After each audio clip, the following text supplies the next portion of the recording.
Hello, Steve. Can you hear me? Yeah, just waiting for somebody to say somebody. Say Yeah. something. Um, I have a picture that I want to share of the Coster and Dumont side by side. Dave's got it on his computer. So I was wondering if you, when you're starting to go around the museum, if you could just give me a minute to show that. Absolutely. Okay.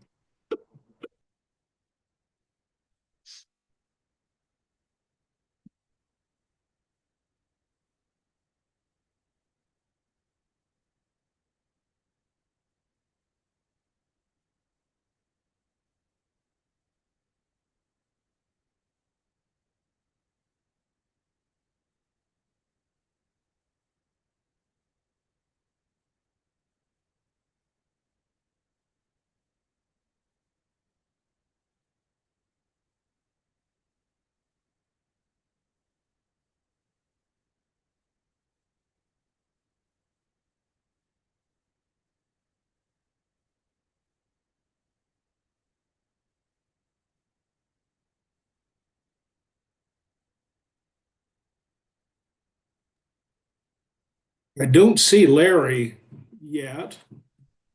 Um, he was, I saw him enter the building about 20 minutes ago, so he's there, I'm pretty sure, but I don't see his feed.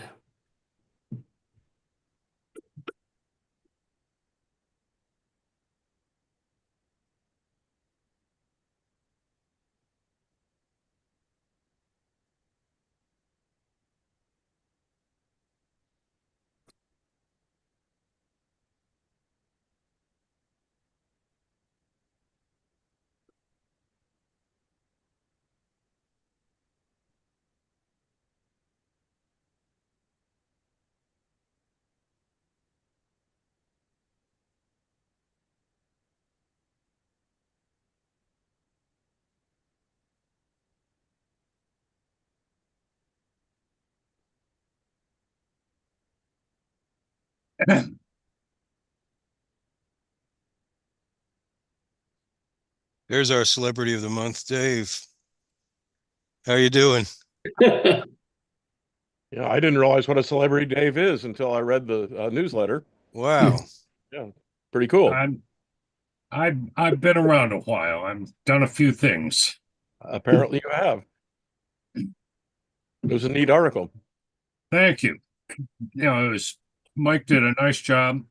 He It was did very very good. helpful going back and forth with me to, help write the thing, and I was glad to help and Now, I think you're came going to out be good. getting all kinds of job offers you don't want. Yeah, mostly volunteer, I'm sure. Yeah. No, I am out of the broadcast biz. I had my time. I saw one of the greatest generations of broadcast production technology, whatever you want to call it. I wasn't there for the invention. I wasn't there for live TV, but when color TV, started showing up, my first job was pushing a black and white camera. So that was a span that I'm forever grateful I was at. And the biz has gone in that whole IP, IT direction. And I wasn't going to learn another generation. Nope, done. Move on. Good for Everybody you. says the same thing, Dave. I'm so glad I was there, and I'm so glad I got out in time. Yeah, I don't think Yep. it's as much fun as it used to be. Uh, Oh no. No, I've talked to my friends that are still at, you know, the remnants of stations, and they're just saying, I gotta get out of here. yep. Yeah, I can't find many friends left even that are still at stations because they've all retired. But they all say the same thing, and it's like, when this turned into, a file server room and somebody with a bunch of Cat5 patch cables or something, and that's the TV station, and it's switched from some other city, even, which is just amazing. Um, you just go, wow, that's not like it used to be. It No, and used I started thinking about the forward progress here with, IP and servers and such, and I realized that camera down there in the third base dugout is not a camera anymore. It's a server. Yep. It's, it used to be a big old fat copper connection. Now it's a Cat 5 or 6, and it's in a server. Yep. Okay. I can get to like IT 102. That's it. I'm done. Yeah, Bye-bye. I can get on the internet. That's about it. I know. I went down to Houston to KPRC, which is a really big station. Have built a brand new studio, and it is humongous.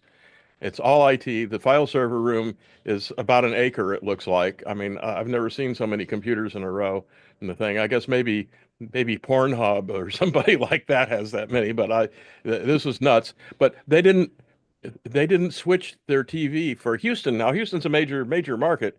It's switched in Atlanta. God help them if the internet goes down.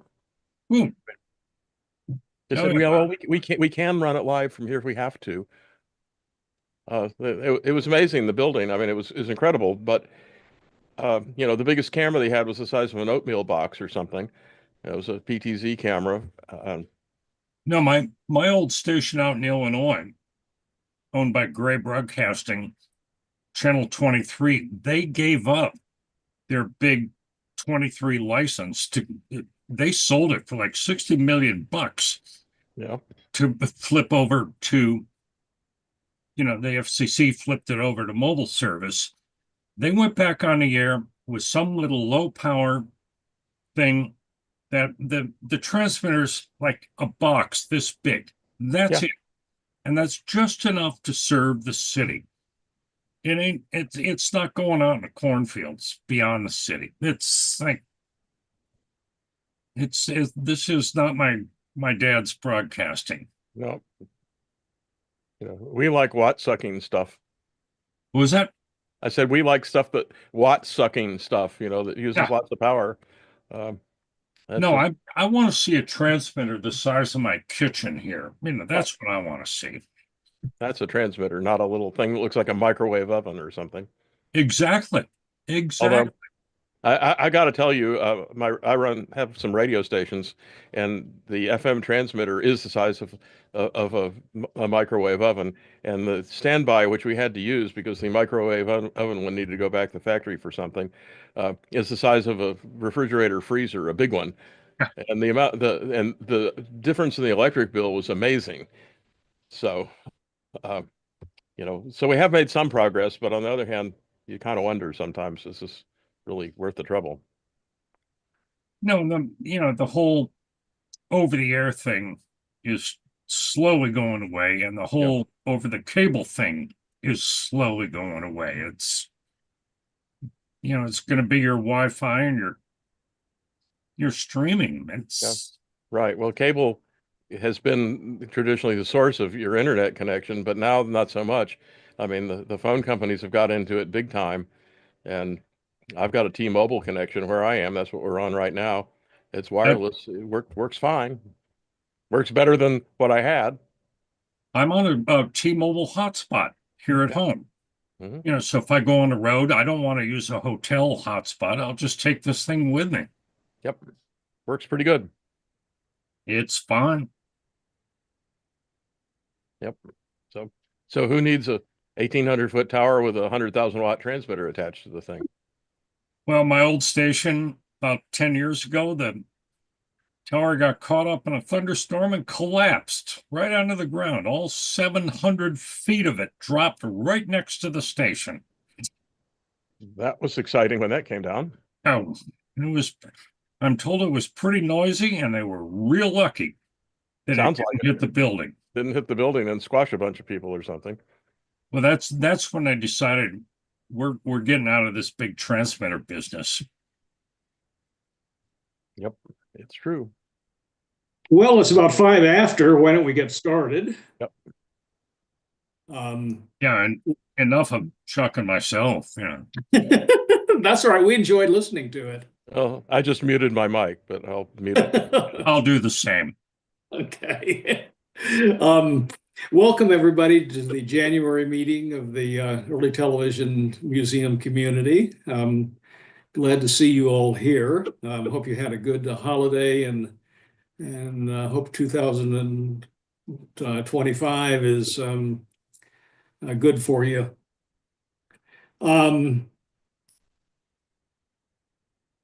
Want to thank the New Jersey Antique Radio Club for sponsoring this meeting and providing our feed.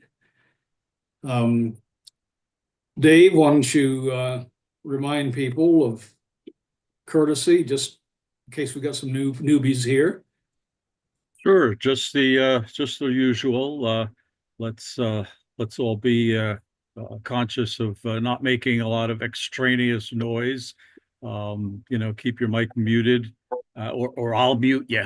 But save me the work so I can just sit back and relax and enjoy the meeting along with you. Okay, thanks. Is there anybody on here that's new that would like to introduce themselves? Hello, I'm new. I am over in Western Pennsylvania, and I grew up on tubes and used to my parents' disappointment, collect TVs, radios, and things like that were at the curb. And I like old vacuum tube things, including old televisions. My background, I started out in electrical engineering and went to the dark side of computer science.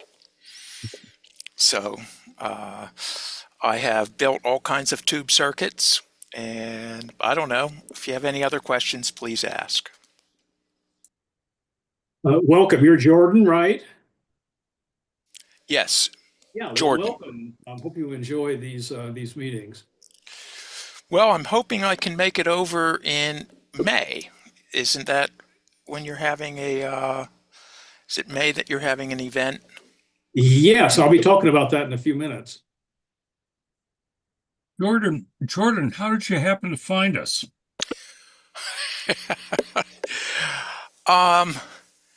I am constantly scanning and reading things about vacuum tubes. So I'm 65, and as a child, the transistors from Radio Shack were just too expensive, but I could get vacuum tubes out of TVs.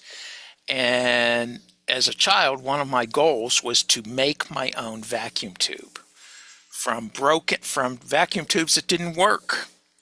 And so I have, now that I am semi-retired, been collecting books and things on how vacuum tubes are built, what the cathode material is constructed out of, and the getter materials, and going through all these different websites, I came across you guys. I don't know which one it was, but one of them, and I signed up to be a member, and here I am. Oh, glad to have you.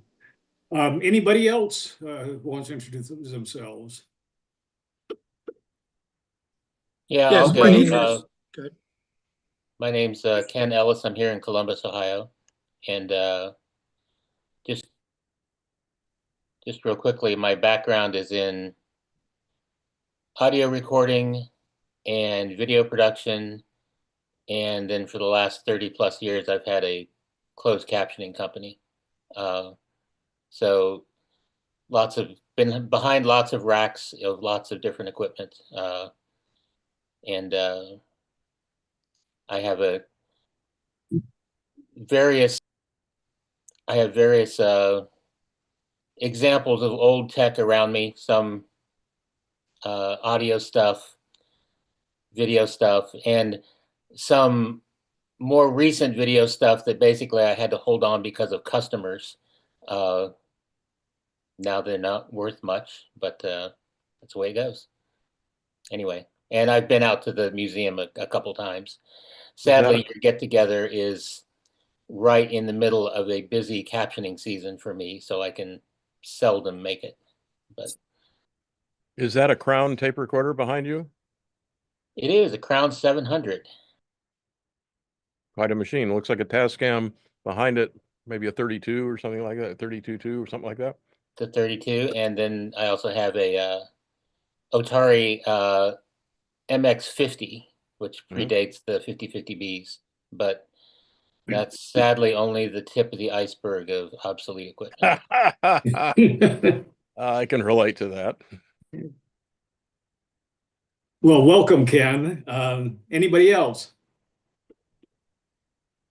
Before we go forward, I'd really like to ask if anybody here was affected by the California fires.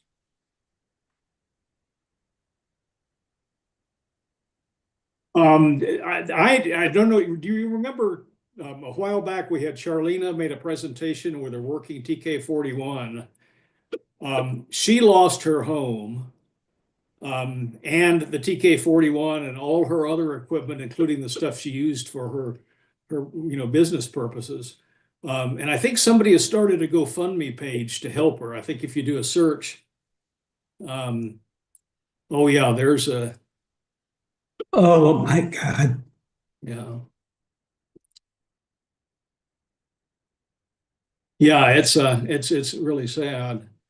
And on a less important note, I noticed that Billy Crystal's home was destroyed, and he's in our database as the owner of a TRK-12, which if it's still there, if he had it in his home, is no longer. Oh, there we go. There's the Yeah, I'm going to be the first one to ask if there's anything the ETF can do to help out Charlena and Jackie. Contribute, donate, offer our services, whatever, and reach out to them and say we're here. I guess I'll do that and I'll make a contribution.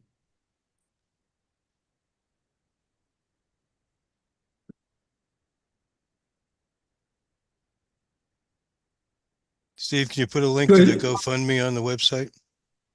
I'll do that.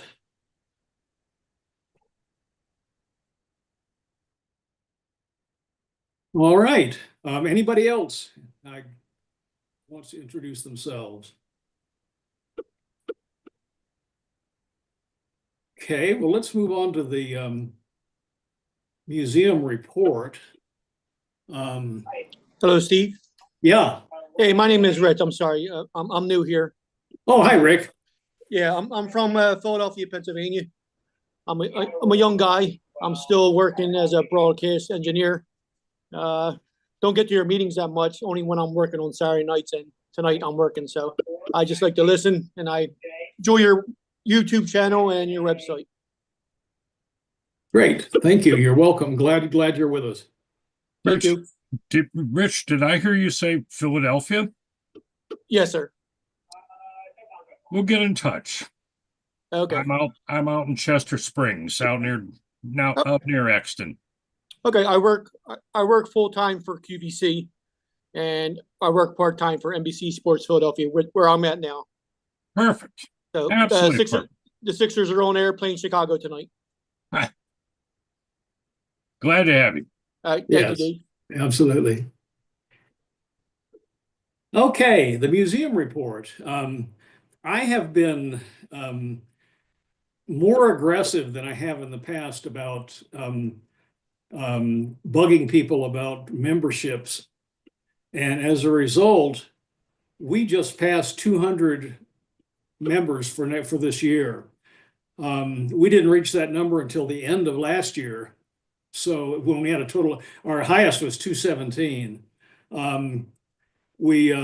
So 200 is phenomenal, which means I think we may even hit 300 this year, which is fantastic.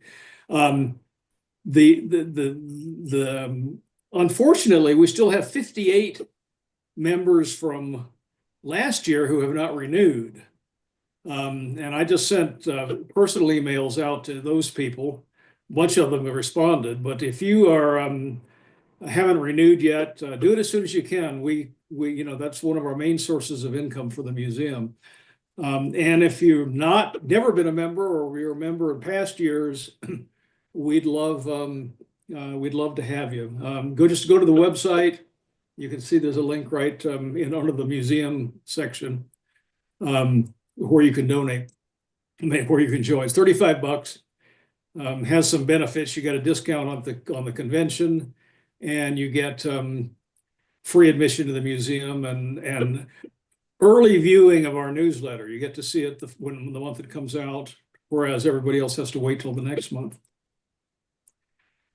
The next big thing, of course, is the convention. We've just put together not all the details, but enough of the details to announce the convention. It's going to be May 2nd through 4th. And there's some major changes this year due to a couple of reasons. One is that we couldn't get the facility we usually have for our presentations. We couldn't get it at the weekend we wanted it. And the second thing is the changing nature of the attendees. We have decided to do the entire convention at the museum. We're not going to have the art center, and we're not going to cater lunch or dinner. We're going to have a variety of food trucks for lunch, for Friday night, for the social event, and Saturday for lunch. And we're going to make arrangements with a local restaurant for Saturday night for those who want to go to a private dinner, and it'll be a pay-as-you-go thing rather than something that the museum collects money for. And as a result of this, we're lowering the admission fee to $25 from $40 for members, $35 for non-members. We will be asking for presentations soon, and we want to focus those presentations around things that would be more of interest to people who haven't been in the collecting or early television before, newbies, in other words. So we're looking for presentations that are about the basics of collecting or restoring or history, and also the use of one of the other categories we're interested in presentations is use of CRT TV sets for gaming. That's become a big thing.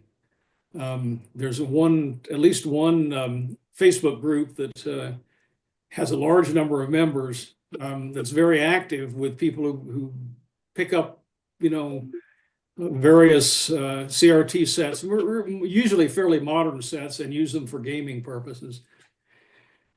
What was the other thing? Oh yeah, we're also going to have something on Friday afternoon. We're going to have a workshop where one of our members, Bill Anderson, is going to be doing a workshop where he takes a Garrett console, and he's already restored it, but he's going to be doing the final touches of how to make the various adjustments, including the ion trap and installation of the picture tube and things like that. So it's sort of an introduction of the final stages of, and it'll be interactive with people able to ask questions and talk. And we'll be posting more. There's already a link on the website. You can register anytime you want. We've already gotten a number of registrations. We're hoping for a big turnout this year.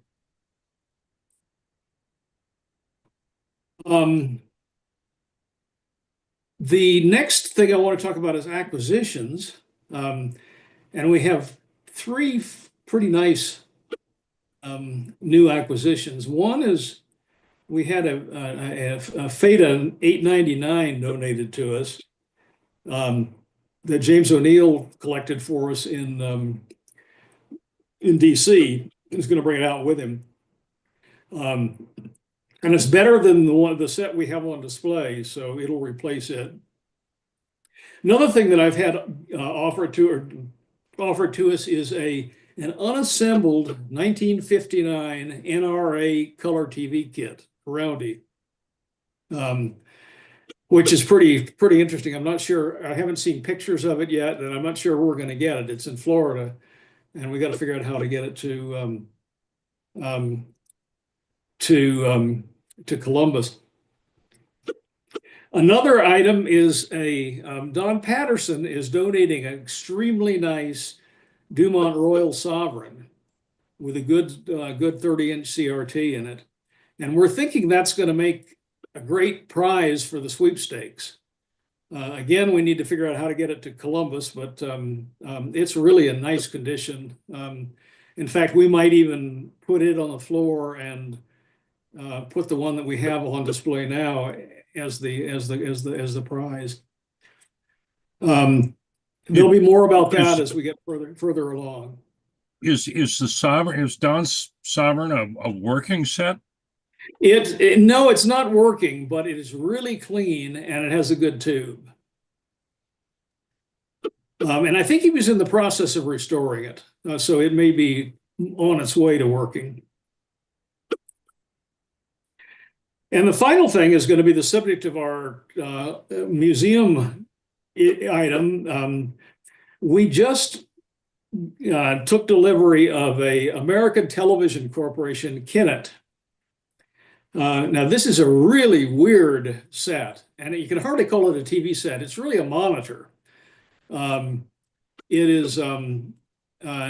only has 4 tubes in it, and it's driven by a master receiver that has vertical, horizontal outputs and video outputs all at high levels that are fed apparently by coaxial cable. I haven't seen it yet, so I haven't done any diagnosis,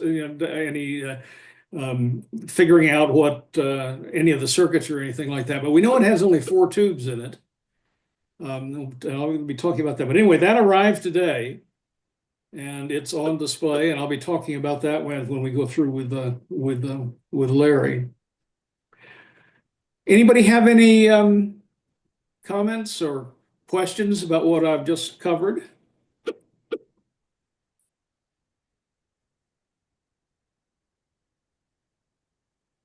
I'm kind of thinking that NRI kit TV might be an interesting, prize Yes. by itself. One of the things we're thinking about doing, and in fact we'd like to do, is to have a grand prize and several smaller prizes, and so that might fit in. On the other hand, that's a nice item to have on display at the museum.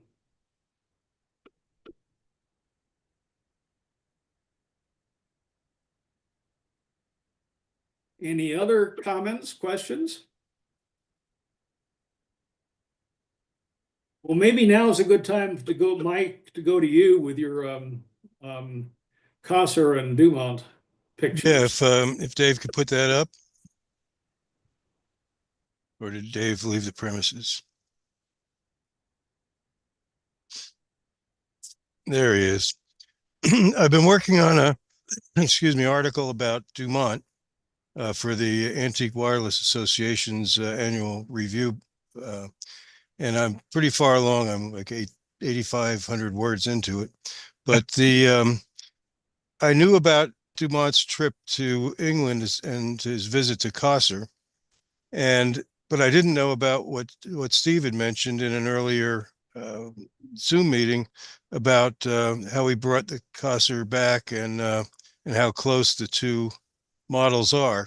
So I was able to get the Kosser picture online, and Larry was nice enough to get in the right position to take a picture of the Dumont on the right, and with a little computer magic from the stuff they give you on Windows 10 about subtracting background and then combining the images in Word and a lot of playing around, I managed to get these two pictures side by side. to use in my article. But I thought I'd let you guys take a look at him and thank Larry again for his help. The similarities are striking. They basically did an American vacuum tubes in place of the British valves. And in one of the things I found out in my research is Dumont's director of research, Tom Goldsmith, did some interviews that are available on YouTube, and he talks about the Kosser sets coming, that Dumont sent back from England, and that in his words, basically they dissected it to make an American version, and he was asked, did Dumont have permission to do this? And his answer was, not that I know about. So what in the way I'm piecing the story together is Dumont's competition, which was basically RCA, had thousands of employees when 1937, 38 was coming around. And Dumont wanted to catch up.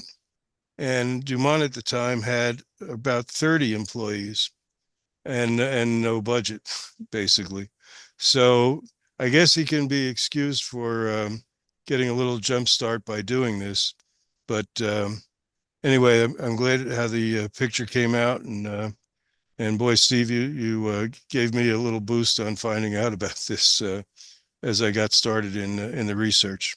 So that's all I wanted to show. It's a pretty neat comparison. Can I ask real quick, is that electrostatic deflection, those large tubes? Oh, yes, sir. I love it. Thank you. Mm-hmm.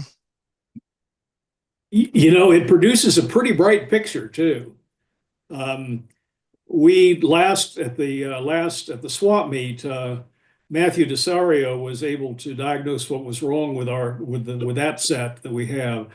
And we have the parts on order to repair it. So it'll be at the convention, we'll have it running so you can see what the picture looked like. But, and Dumont also made a 20-inch version with electrostatic deflection. I don't think any of those sets survived, though. Yeah, the price on the 20-inch set in 2024 dollars, I searched it would be like $15,000 and $9,000 for the smaller one. Wow, that's interesting. Those Dumont tubes were post-deflection acceleration, weren't they, to get the brightness? I don't know about on the TV tubes, but it was on the CRTs for oscillographs. Well, their earlier 14-inch tubes had a total anode voltage of 4,000, and then somewhere along the line, probably 1940, they added the post deflection, so the total it added another 4,000 volts to it. So the total anode voltage was 8, and that's the one we have. But both models exist. There are sets with both models that survive.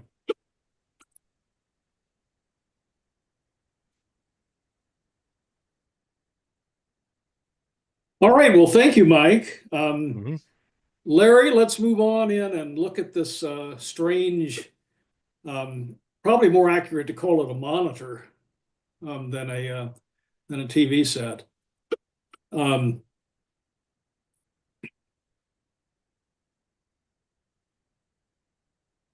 Wait till Dave gets it up on the screen.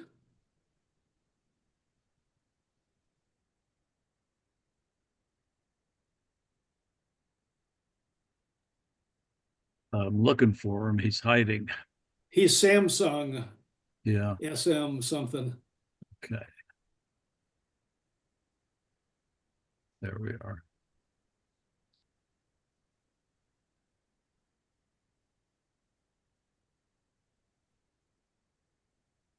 Now, the first thing to notice about this is really pretty small. That's a 5-inch CRT in it. It's not really a CRT. We'll talk about that in a couple of minutes. But you can see how small it is. talk about the CRT. I mentioned before that this operates using a master receiver called a Videor, and it was apparently the only place it was ever used was in Bloomingdale's department store, where they put a bunch of these things around in the store and connected them by cable to this one master receiver, and it sent a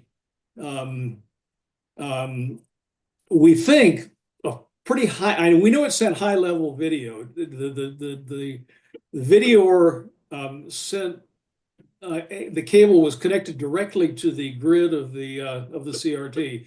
No amplifier in the Kinnett, just the cable connecting directly to the CRT. And there's only 4 tubes in it. 2 of them are high voltage rectifiers, and my guess is that one of them is for the CRT anode, and the other is for the 2 sweep tubes, one vertical, one horizontal. So they were driven with sawtooth waves, apparently, that were sent by cable from the Videor. This is the only one of these sets that exists. When I get back to Ohio, I'll document it and figure out the wiring. If you look at it's got a bunch of cables on the back of it that connect the top unit. I don't know if you can see them or not. They're probably stuffed inside. He hasn't pulled them out yet. But so there are cables that went down from the CRT. Now we think this is the CRT socket. I'll talk about that in a second. And then it has a cable that goes down to the base. So I'll be documenting all of that to see how I'm sure we'll be able to figure out how it works. And I'm sure we could get it working if we wanted to. That would be an interesting exercise. That top part, Larry, why don't you show them the top part? Tilts. You can set this to any angle you want. Now let's talk about the CRT for a second. Larry, pull that thing out of it. It was shipped with it. I didn't know what it was coming with it, but this is a take the wrapping off of it if you can. This is a fake CRT just to fill the space, and I think this is modern. I don't know if the guy who donated it, Al McKenzie, made this or not, but as you'll see, this is a flask that somebody has painted white on the inside and a little black band around the outside. Yeah, zoom in on the front on that label on the.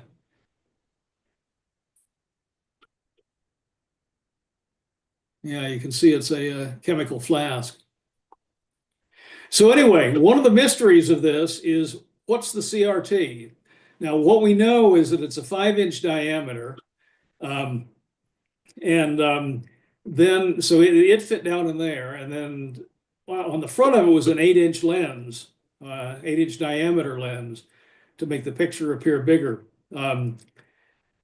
There are a whole bunch it's easy to find lenses now. So we'll probably, once we figure out the focal length and so forth, we'll probably buy a lens for it.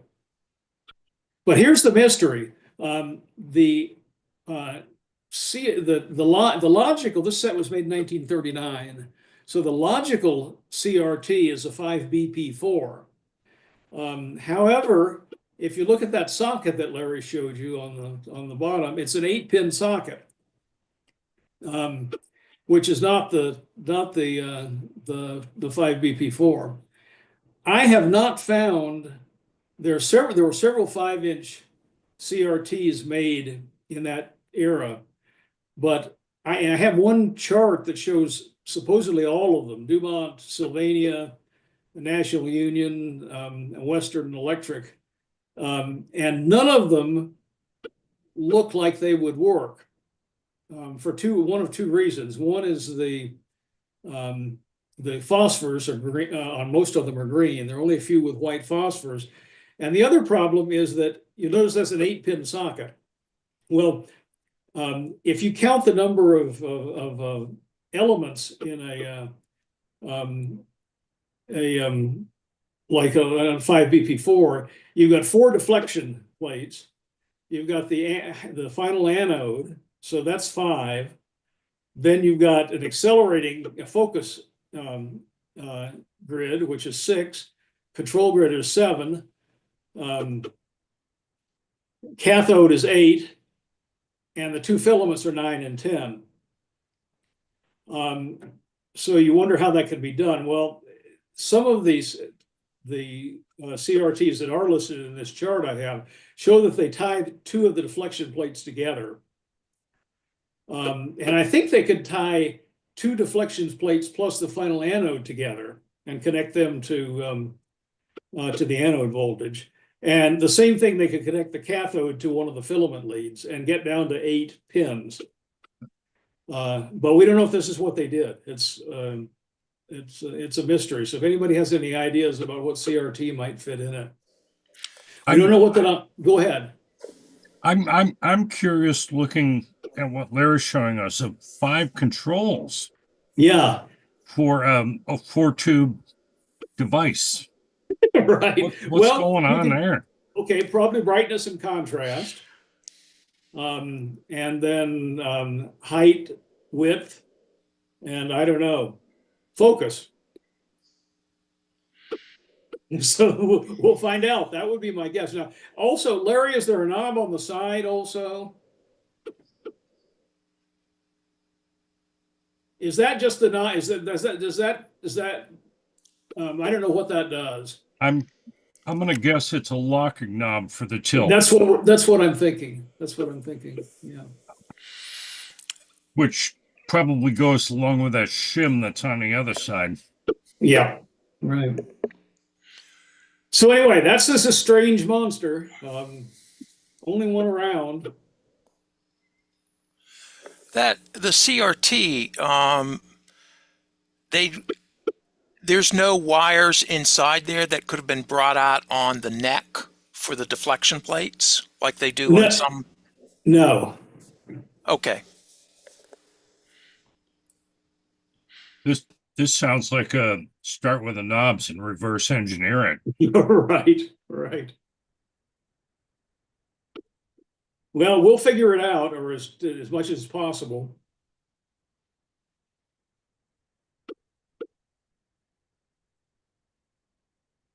Any other comments, or? It does look nice. It did Larry clean it up? It looks a whole lot better than the photo. I think he spent some time on it. Yeah. There you go. Yeah. Larry. Yeah. Get that can of pledge out and go. That's exactly right. Yeah. Thank you, Larry. Steve, do you know of any other models that company made that are more traditional? Yes, they made they if you look on our website, you'll see their pictures of their 3 products. This is one. The second one was the Videor console, and the third is the Videor table model. In addition, there is a fairly extensive documentation that we found on a camera that they made, because obviously they needed a signal source for this. And they made a prototype iconoscope camera that was portable, that they mentioned that it was used as part of their shopping system at Bloomingdale's. They also made there's an extensive documentation on I would say it's a glorified CCU. It has all the sync generation circuits and so forth for producing a video signal they say for testing their TV sets, and also for providing the signals that they need to the Videor. I mean, to the Kinlit. Are all those links up already, or can you? They are. They are. Okay. Okay, Yeah. there we go. Yep.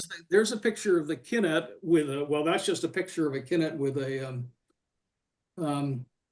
if you can scroll up and click on the link to the advertising all the way up at the top. There we go.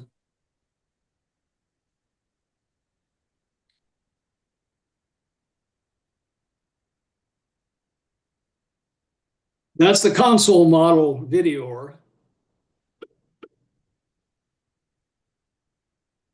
Shown with the Kinnett. Another one with the Videor and the tower Videor, they call it. Oh, I thought I had one with the table model, but they make a table model of the Videor. It's about a block south of Carnegie Hall. Is it?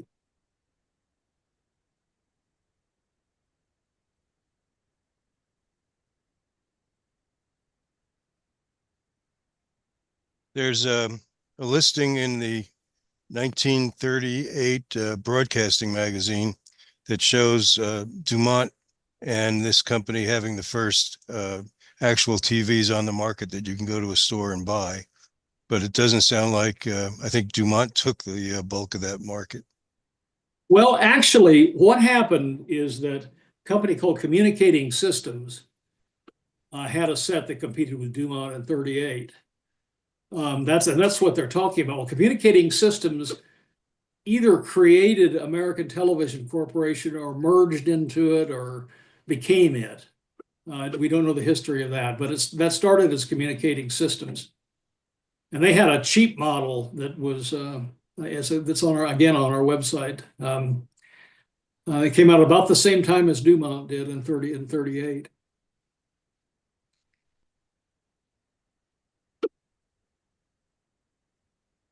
So if any of you run across any information on that company or the products or anything, it sure would be nice to have it.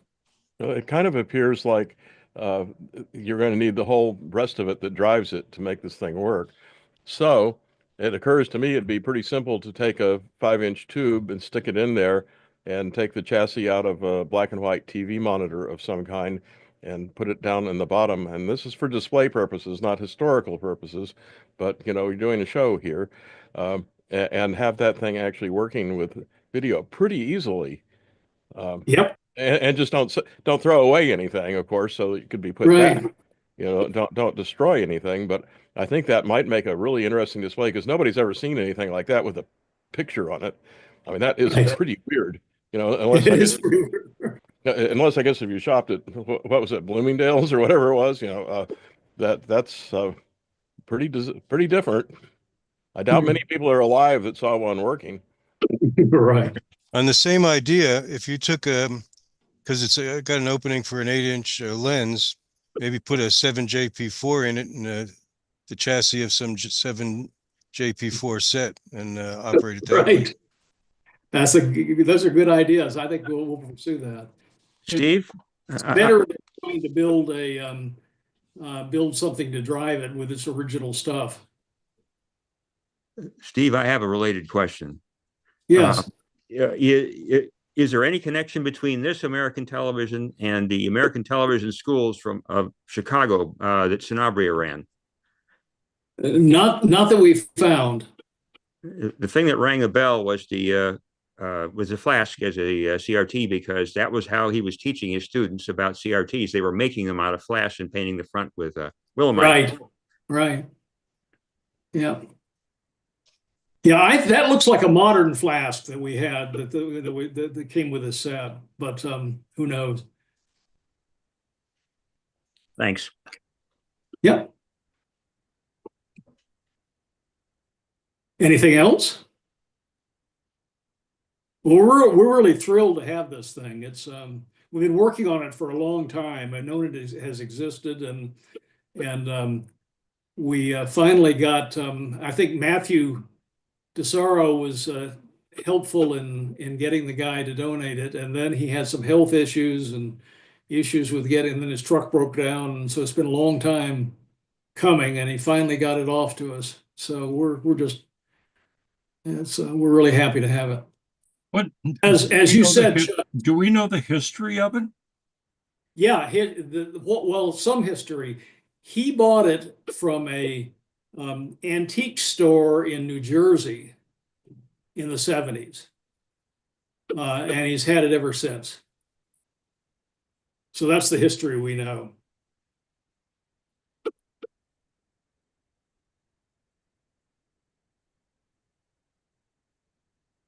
Well, great. If there's nothing else, let's move on to our main event.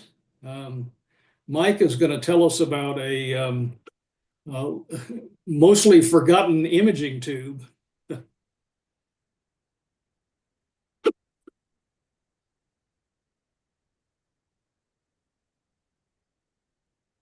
Hello? Yeah. I think you mean James, don't you? Was it James? Yeah. I'm sorry. I have not changed names. Well, Had this one for almost 78 years. well, see, I've got a couple of years on you, and that's why I I messed up on that. certainly understand that. Or at least that's my excuse. Okay, what do I need to do to take stage front and center here? Just share your put your screen up that you're going to show, and then Okay. click the share. Okay, here we go. And let me.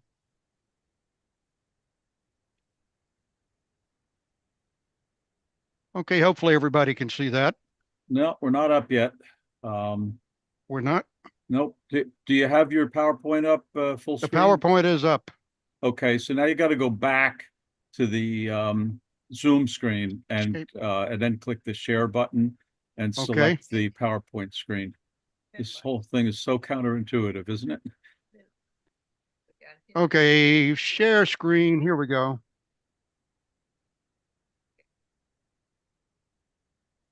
And start the slideshow again from the beginning. Yeah, you'll probably have to go back to that screen. There we go. Yep, we got it. Okay. Yeah, this presentation here has sort of an interesting genesis. Began, I guess, the better part of 2 months ago. I was looking, as I do from time to time, at YouTube videos. I guess we all have that weakness. Maybe some of you, if you go back far enough, remember the name Don McNeil. He really didn't do much television, but had a coast-to-coast radio show for 30 years or so.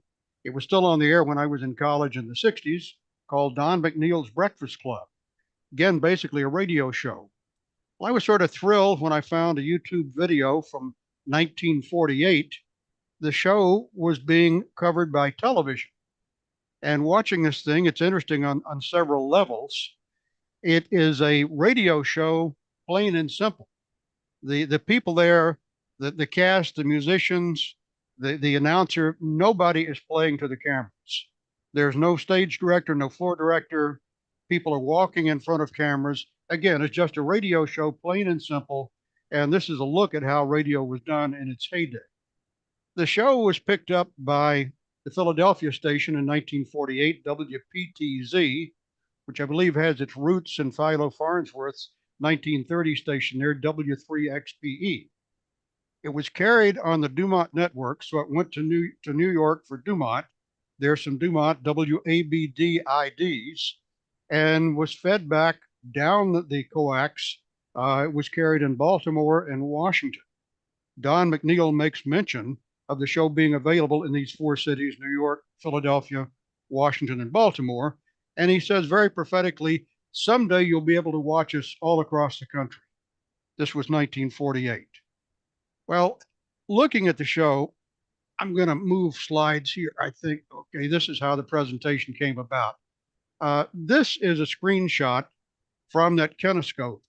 I've got to say, I worked with kinescopes with an organization that did kinescopes almost 24/7. We had 3 kinescope machines that ran almost constantly. And I know what a kinescope is supposed to look like. This is a very poor transfer from a kinescope by my standard of judgment. But it gives you enough information to see what's going on.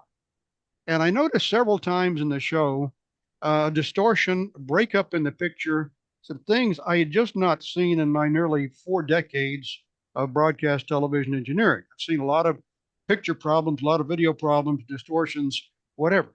But these seem very, very unusual.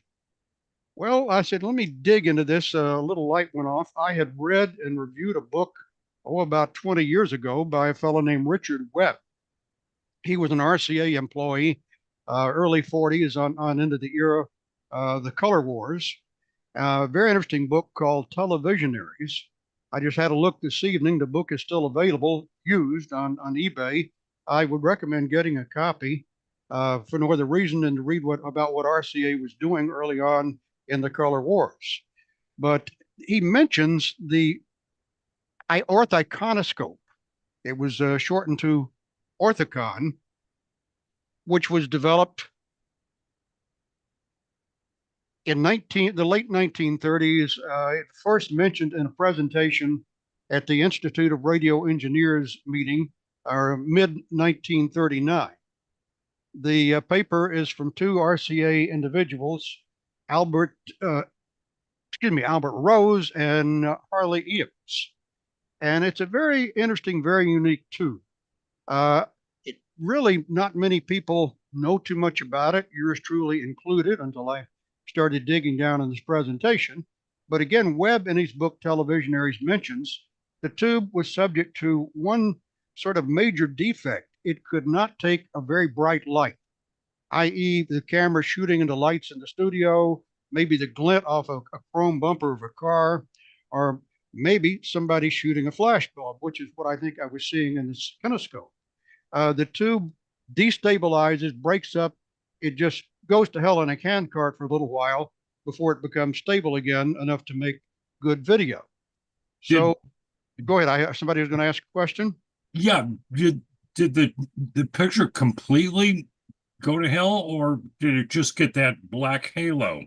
Well, no, the black halo, that is typical of the image orthicon, not to be confused with the orthicon. And by the way, if you Google orthicon, you will get no telling how many hits for an image orthicon before you find the orthicon even mentioned. Very, very obscure too. I guess it had a service life of less than 10 years, probably closer to 5 or 6, since it came out really just before we got into World War II. And by the time the war was over, RCA had come up with the image orthicon, which was a great, great improvement on this tube. But this tube was sold commercially by RCA, produced and sold, and RCA made a camera to go with it. I'm going to get into that a little bit later.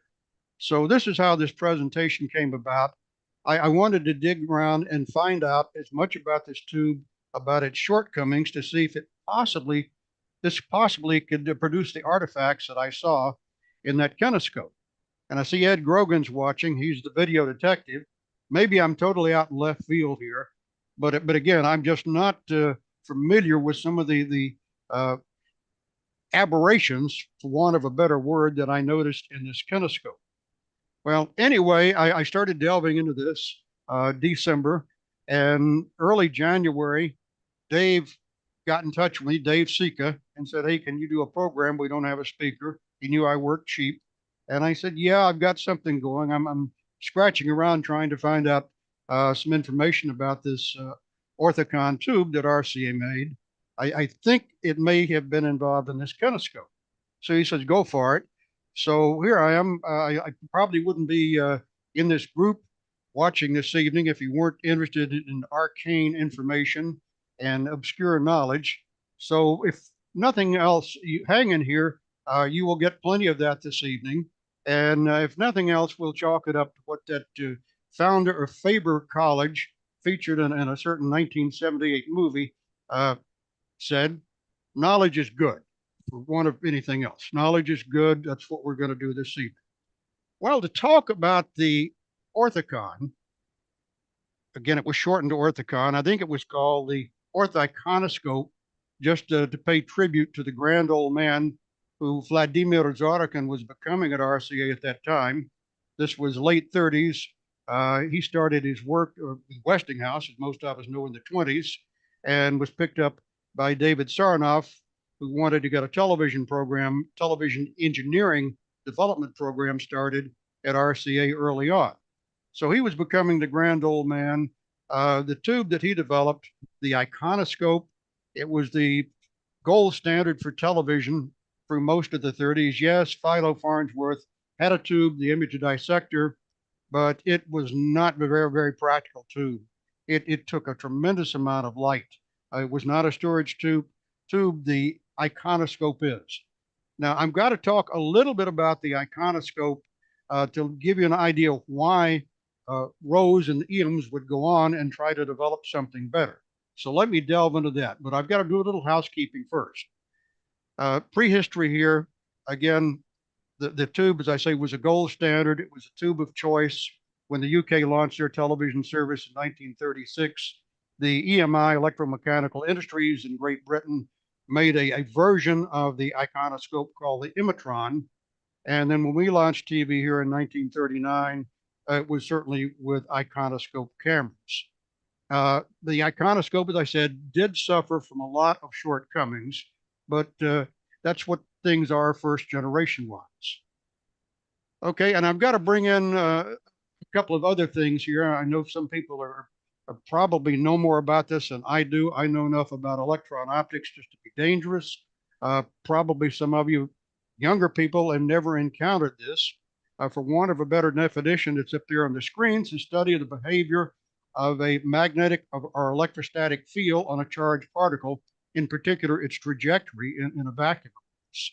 And about the only use for electron optics I can think of today would be maybe there are a few electron microscopes which have not been designed yet. Maybe a few particle accelerators, but that's sort of pushing the definition a bit because we're not only dealing with electrons there in nuclear particle accelerators, we're dealing with charged particles too, protons, deuterons, even some heavy ions that get accelerated. So yeah, I would not want to advise anybody to study electron optics and think they're going to have a full and really, really fulfilling profession. I just don't think there's going to be much in the way of electron optics in the next few years. I think IMAC Varian at one time did fund a course of study, a curricula at one of the universities, just so they would have people coming through the pipeline to design high power, high frequency vacuum tubes. But I think that's gone too, since the solid state industry seems like it's conquered that field in terms of high frequency devices and power. But anyway, electron optics, you've got to appreciate a little bit about electron optics, what's happening in this vacuum in these tubes for what I'm going to say to make sense. And need to talk about secondary emission. That is very important in what I'm going to talk about. That is one of the problems that the iconoscope, as designed, envisioned by Zotecan, was not a particularly great tube. This is what happens, secondary emission, when an electron of sufficient energy strikes something, a solid surface, or passes through a material, and knocks off secondary particles, again, generally electrons. Right here. Okay, can you still see this one? Am I still there? Yes, you are. You see the 1850 iconoscope?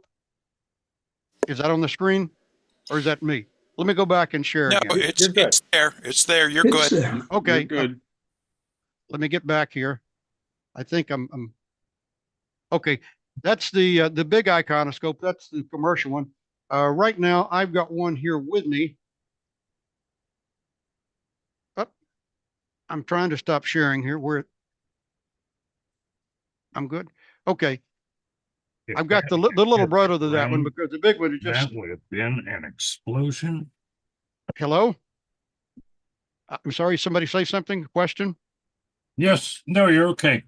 Okay, I've got a small, got the baby eye here. You're still sharing, James. I'm still sharing? Yeah, there should be a button maybe at the top of the screen, I think. Yeah, I thought your screen sharing, okay. You're probably on the slide. There we go. There you go. There we Yep. go. Yeah, I've got the baby eye here just because it's a lot easier to hold. I got a limited space here where I'm doing this presentation. But again, the tube is a very odd shaped tube. You've got the electron gun, the neck of the tube down here, mounted 30, 40 degrees off axis to the target inside the tube. I'll turn it this way so you can see the target. I'm going to use words interchangeably, target and mosaic. Zotterkin called it a mosaic. It's called a target in the literature. You look at half a dozen drawings, you'll find 2 or 3 variations on a theme there. The tube also has a second anode, also called the collector ring, and also called I think that's, let's see, what else? Collector ring, second anode, I'll stick with those in the tube.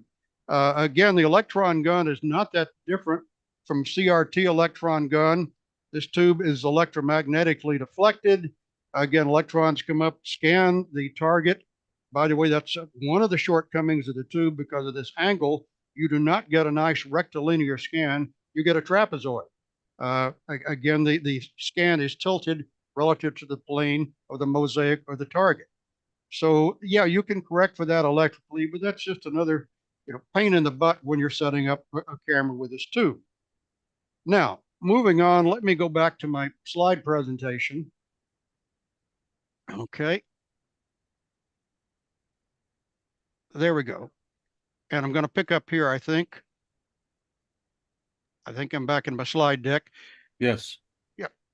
Okay, this is, no, we're not there yet. I still see myself up there in the. Looks good. I'm good. Have you got my drawing or you got me? We've got the drawing. Okay, good. Yeah, this is from Rose and Iam's there paper, the Orthicon television pickup tube. Actually, the presentation they did was called Television Pickup Tubes Using Low Velocity Electron Beam Scanning. Well, looking at the precursor to their tube, the Orthicon, the iconoscope, which led to the orthoconoscope, or shortened to Orthicon. Again, just like I say, you've got the electron gun, you've got magnetic deflection, you've got the light focused in here on the target, the mosaic.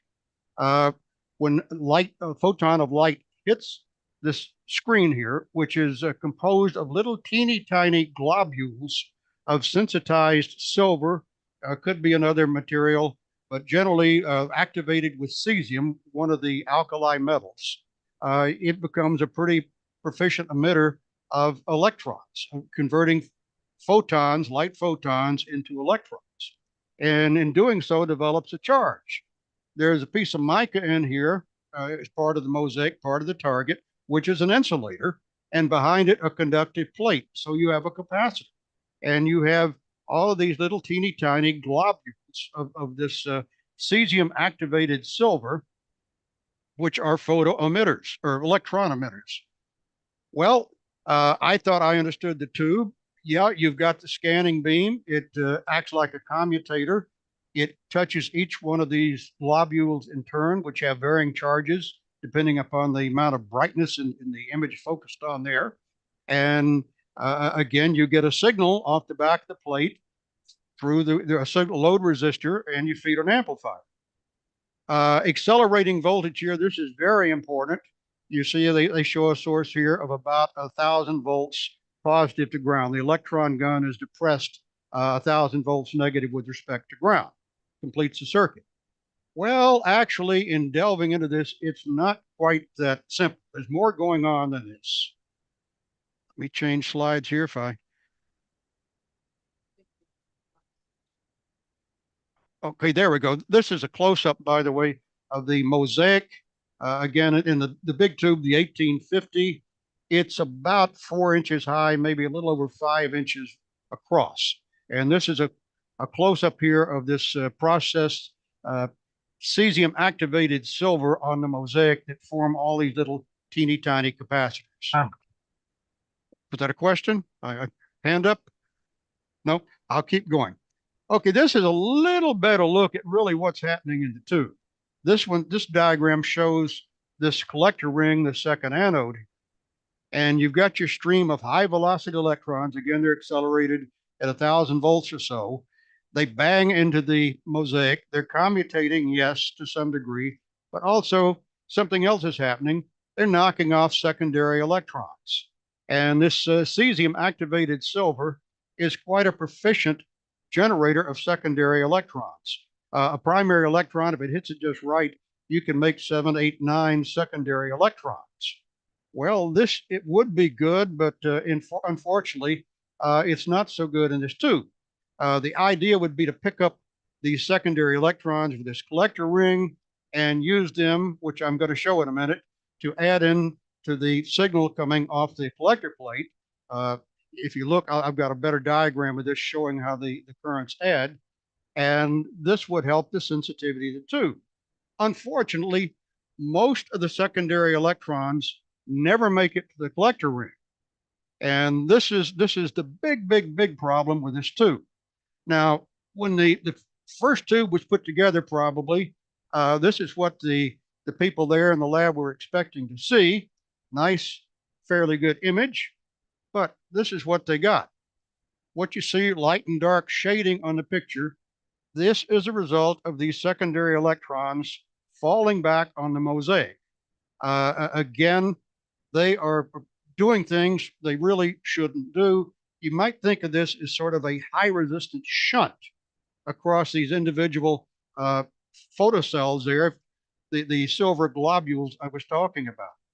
So yeah, you can put in some extra circuitry and do some correcting. Again, I think the Brits call they put in a parabola, they call that a loop maybe, and a tilt here, a trapezoid, to try to balance out the shading. And that's how they made the tube work. But not very good, but again, it was television.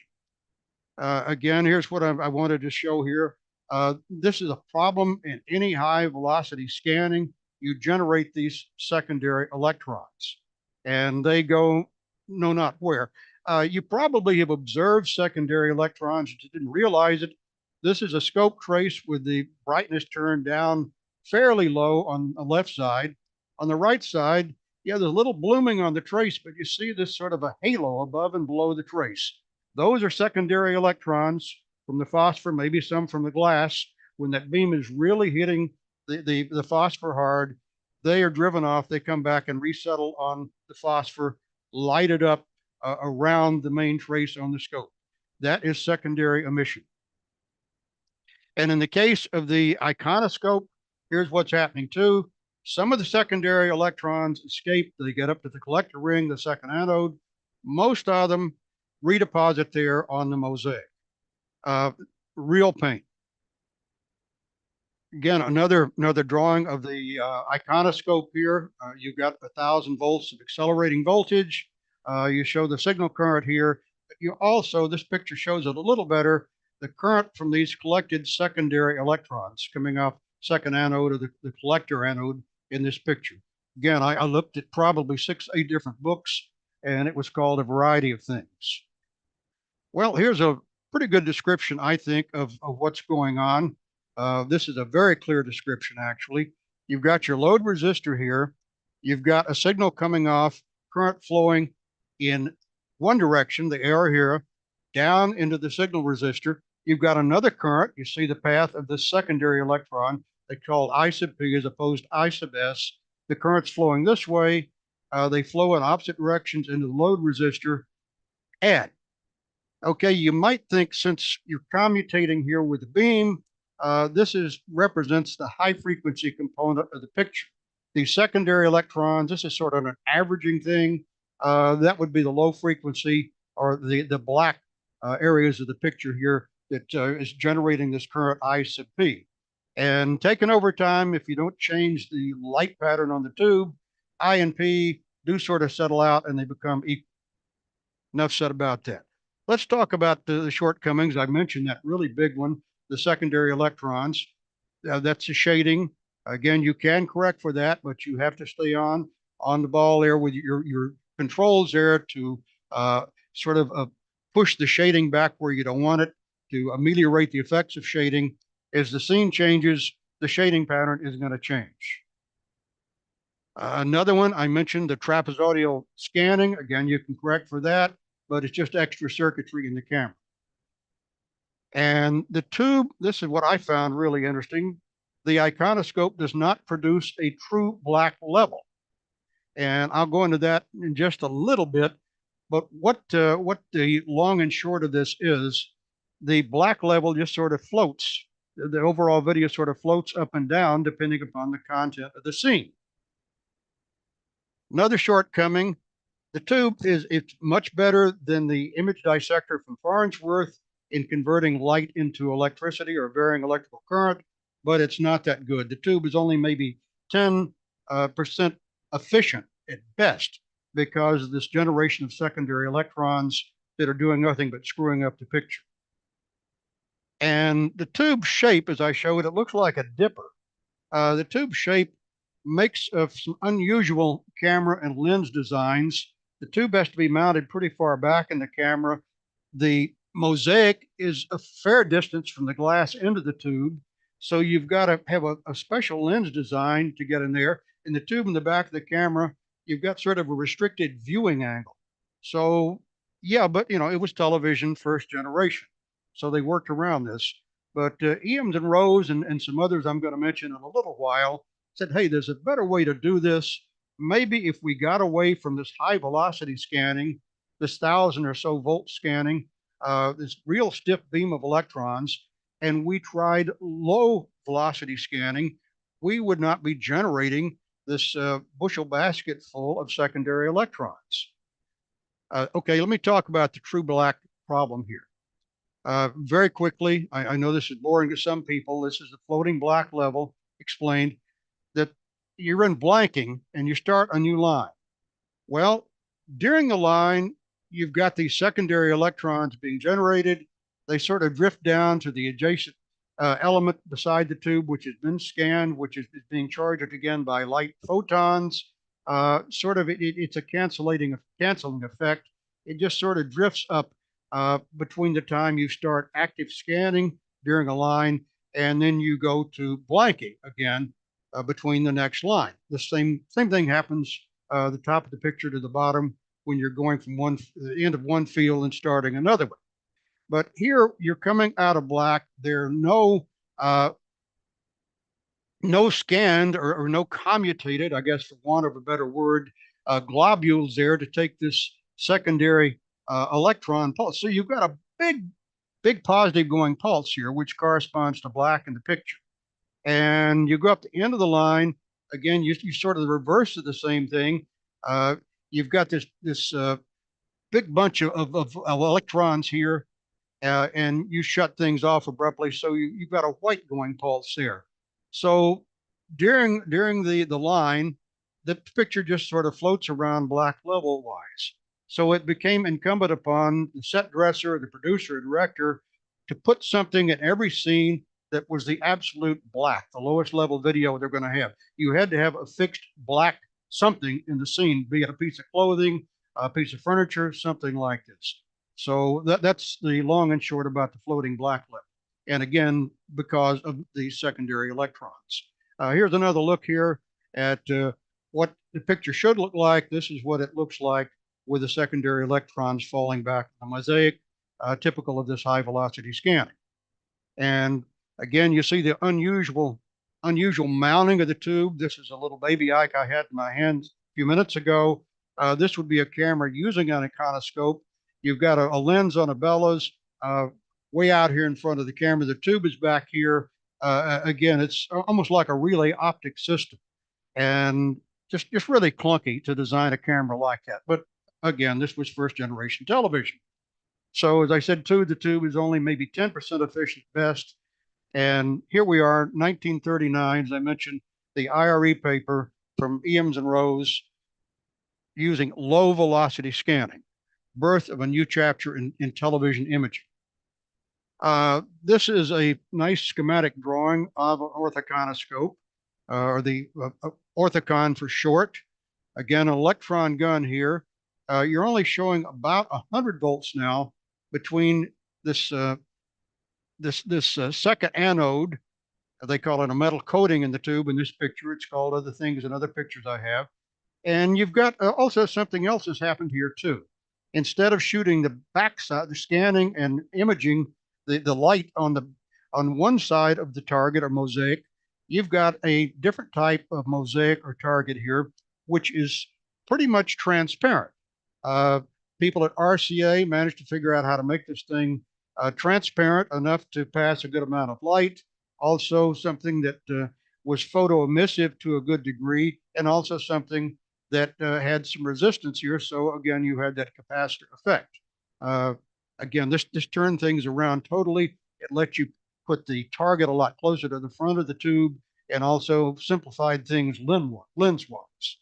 Now, this tube is shown here with the electrostatic scanning. You see the electrostatic plates for doing line scanning, and a deflection coil electromagnetic scanning for the vertical or the field scan. There's a reason for that I'll get into in just a few minutes. But what you've got here, and it's shown, I'll show it in another image, another drawing. You start out with your beam of electrons, a very low velocity electron beam. You get close, it's accelerated maybe 100 volts. It gets very close to the target. It's slowed down sort of by repulsion.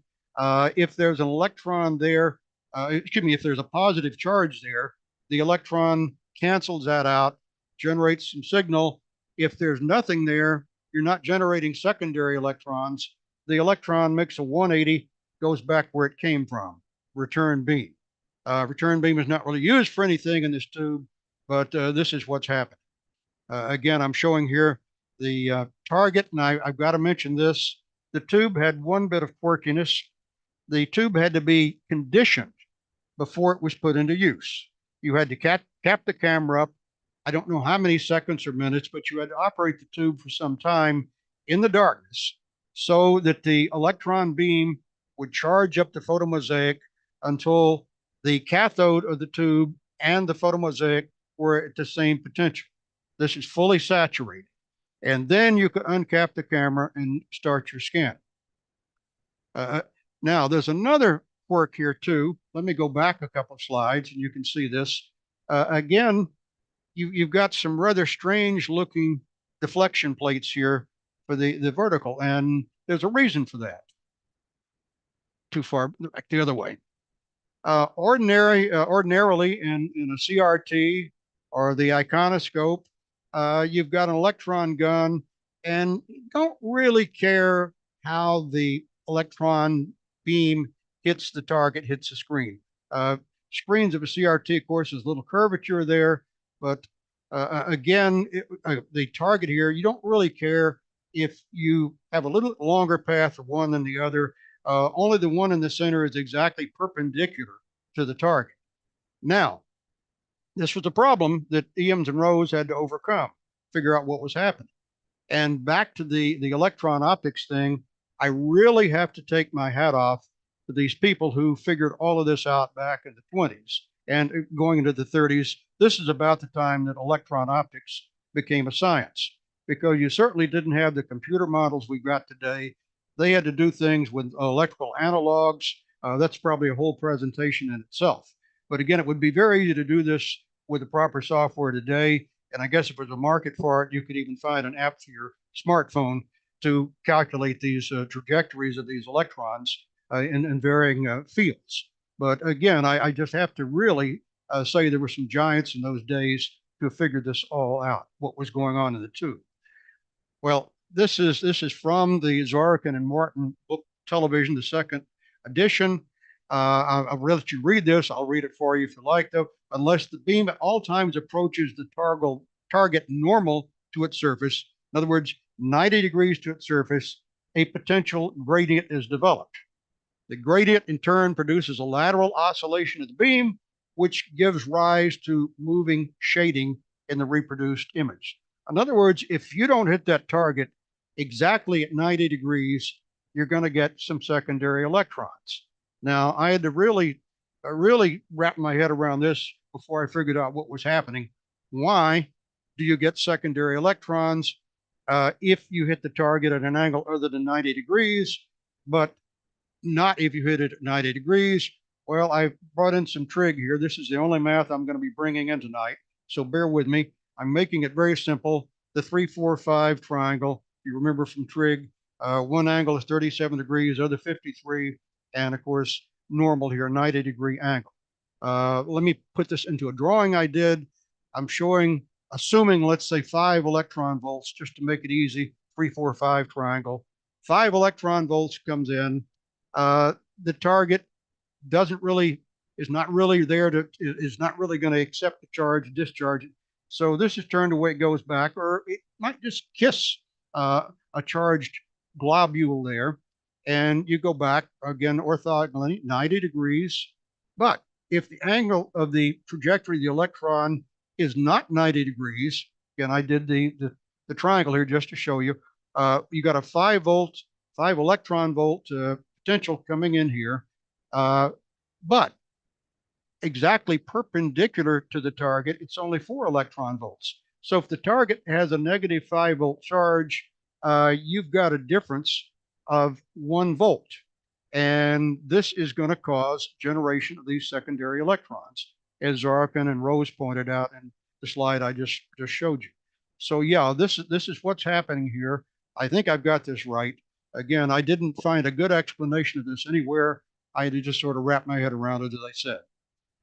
And how do you get these electrons to follow a 90-degree path so they always strike, or path, so they always strike the tube perpendicularly? Well, again, Ian and Rose, I guess experimenting electron optics, maybe some theory.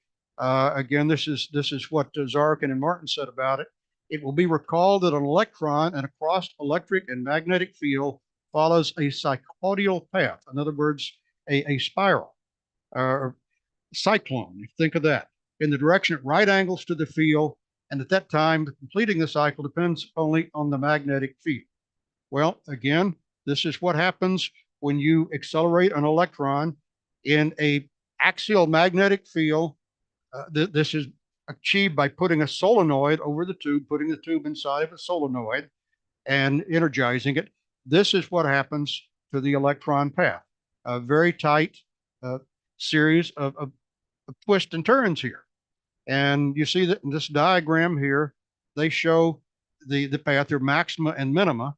And by adjusting potentials, you can put the minima, get it very well focused right here at the mosaic of the tube. So problem solved.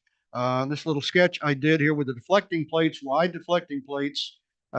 When the electron is deflected or moved, it's moving at right angles. It's going to hit that target right at 90 degrees, just like the one in the middle of the scan. So problem solved. That's how they did it with this solenoid, creating this axial magnetic field around the tube. Now, this is the reason for using electrostatic scanning for horizontal deflection here, for line rate deflection. This is what they say. If the target is large, the volume occupied by varying magnetic field is large, and an inordinately great amount of power is required to obtain the horizontal deflection. That is, if you're using magnetic deflection. And it's a fairly large target in the orthicon. So this is the compromise that was made. This is the compromise that was made in the orthicon, the first generation of orthicons. They used magnetic scanning, electromagnetic scanning for line rate scanning, and they used electrostatic deflection for the horizontal scan, hybrid. And probably maybe made the tube a little simpler, having only one magnetic field inside the solenoid there, which is generating a magnetic field. And I'm going backwards. I think, okay, this is what the deflection plates look like. They were optimized here for the 1840, the commercial version of the orthicon produced by RCA. And they note here, Zarkin and Rowe and Morton again, by properly shaping these deflection plates, the vertical displacement of the cycloid can be reduced, thus minimizing the space between the plates and reducing the voltage required to obtain the necessary electric field. And I probably should mention, thinking about generating a lot of power at a horizontal or line rate. Let's see, 441 system, that's about 13,000 hertz. 525, that's close to 16,000 hertz. And even with the BBC's 441 standard, that's around 10 kc. So that's a fairly high frequency. Yeah, the 6L6 could probably do this, but again, it was pushing the tube. I know in my TRK 120, the 6L6 is used for deflection, And the manual warns you to use only these special RCA tubes. They admit the other tubes, any other tube is not going to last long because this tube is being worked so hard just to deflect the 12-inch CRT there in the TRK 120. But this is what the plates look like. And I'm going to go live here for a minute. Let me get out of stop sharing. The tube itself, interesting tube, narrow neck. The tube itself is about 4 inches in diameter. The whole thing is about 20 inches long. I don't know if I can get it back long enough to see the whole thing in the camera. I can't get a close up, but the plates are curved just like in that drawing I showed you. And another little quirk about the tube, I don't seem to see any getter, failed or otherwise, in the tube. I'm going to come into that in a minute. That's one of the shortcomings of the tube. Let me go back and share again. I think we're back up. Yeah. Well, did I freeze? Of a blank pattern. Yeah, I see a blank pattern. I'm trying to get out of that. You gotta go back to your graphics. Yeah, I'm working. You know, technical difficulties. One moment, please. Okay. Let me try one more time here. I'm going to go back to the head of the deck and go very fast through things. No. Yeah.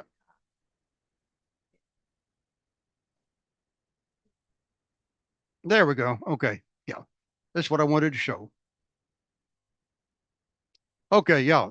Just some of the aspects of the Orthicon. Said it's a greatly improved imager, but it's still not perfect. Tube has to be conditioned, as I mentioned. It has to be operated in total darkness for the screen, the target to assume the same potential as the cathode. It's subject to geometric distortion from external magnetic fields. I didn't mention that because of this low velocity scan, low velocity electron beam.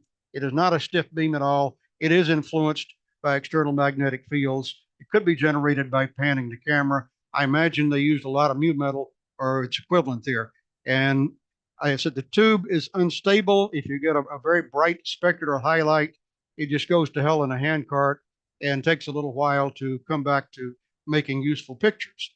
Now, what I wanted to mention here too about the getter. So the tubes can produce a white spot in the center of the image scan. This is due to the fact that the tube cannot be processed with these deflection plates, these big, very thin deflection plates in the tube. The tube could not be processed like a normal tube. In other words, heated with an RF heater while it's on the vacuum pumps before it's sealed off to try to get all of the occluded gas, water vapor out of the metal. If you did that, you cherry it out. It's called cherrying out, heating these things up till they're cherry red, the metal elements. It would warp and distort the deflection plates. So they could not really get that great a vacuum in the tube. So you had ions, just like first generation CRTs. These ions eventually burned the screen. Here they collected in the center, these heavy ions, and made a white spot in the center of the tube. RCA did market a camera, commercial camera. This is from an ad, I think, in a 1941, 42 broadcasting magazine, 2-page ad. I'm just showing the camera. It was a marketed item. I don't know that a number was ever assigned to the camera, like a TK something or another. Here's a camera courtesy of George Lemaster. He found a link here showing the camera on a tripod, the field version of the camera, plus the monitoring, power supplies, scan chassis, everything else you needed to make the camera go. What's interesting here is this lens board.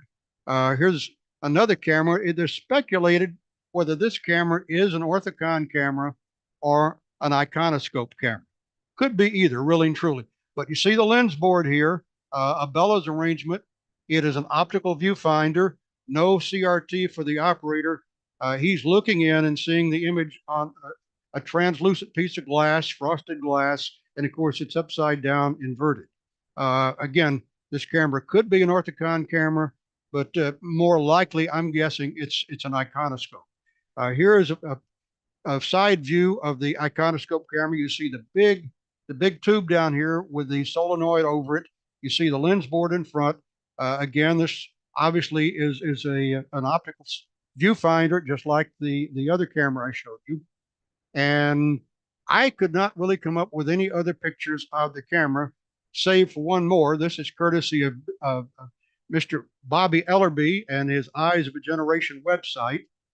I'm assuming this is a production camera, Don Lee Television, W6XAO there in Los Angeles. It's captioned "Two Rarities," an Orthicon camera, and the lady here is somebody you would know by a different name, I'm sure. Here she's Norma Jean Mortensen. She had not changed her name to Marilyn Monroe quite yet. Just looking at the tube here, and again, I have a 1943 Allied radio catalog. The 1840 is not in there. It does appear in the 1946 Allied radio catalog I have. I've highlighted it. $650 in 1946 money. If you correct for inflation, that tube is more than 10,500 in today's dollars. Just interestingly, the 1850A is $500 here. That's about 30% cheaper than the Orthicon tube. And I put in more of the list just to kind of make some of us drool that have sets.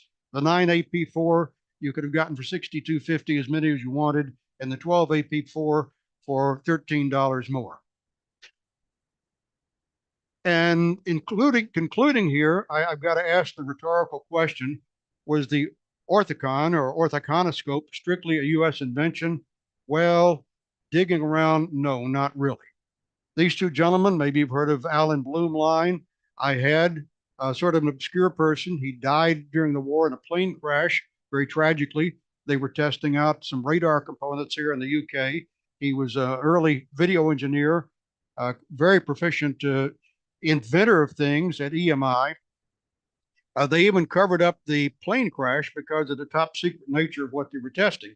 So word of his death didn't surface until several years after the war. James McGee, also an early engineer at EMI, and this is the only picture I could find of him. It was taken in the 70s, so maybe 35, 40 years after he worked with Blumlein. But they jointly filed a patent in the name of EMI, August 6, 1934, on improvements in or relating to television transmitting systems. And they do mention designing a tube with low velocity scanning to get around the secondary emission problems and other difficulties encountered with the iconoscope, or as they called it, the Imatron. Now, after the war, EMI did go ahead and produce an Orthicon. This was a staple of the British television industry for several years, way past the lifetime of the Orthicon in the US. It was called the Super Imatron. This is what it looked like. It's also the CPS, a cathode potential stabilized tube. They had solved the problem with this avalanching, this running away under high light conditions, and some other problems inherent in the tube. So that's about all I know about the Orthicon. I hope I haven't bored you too much. And I will stop sharing, and we can maybe take some questions, or somebody else would like to make a comment. Somebody that knows more about this tube than I do.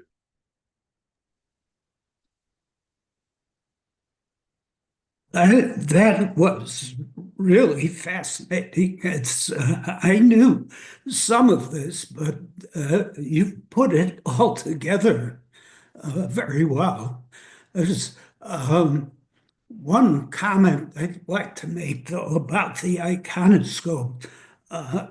Your description of the floating black level, I think, is not right.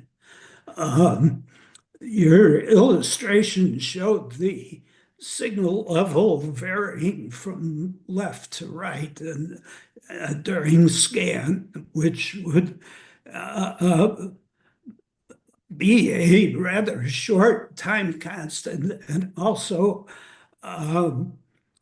would contradict the images that that show the secondary emission shading, which can appear anywhere in the image, left or right. I believe the floating black is due to the capacitive coupling, because the signal plate being on the back of the target, and the time constant is much longer. It's the capacitance of that target combined with the load resistance going to the video amplifier. So the net effect is the same as if you take any video signal and capacitively couple it.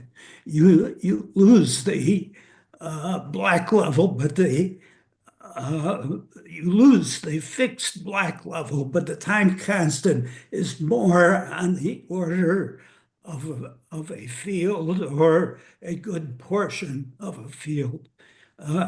You know, if it's less than a field, then it will introduce problems with brightness variations from top to bottom.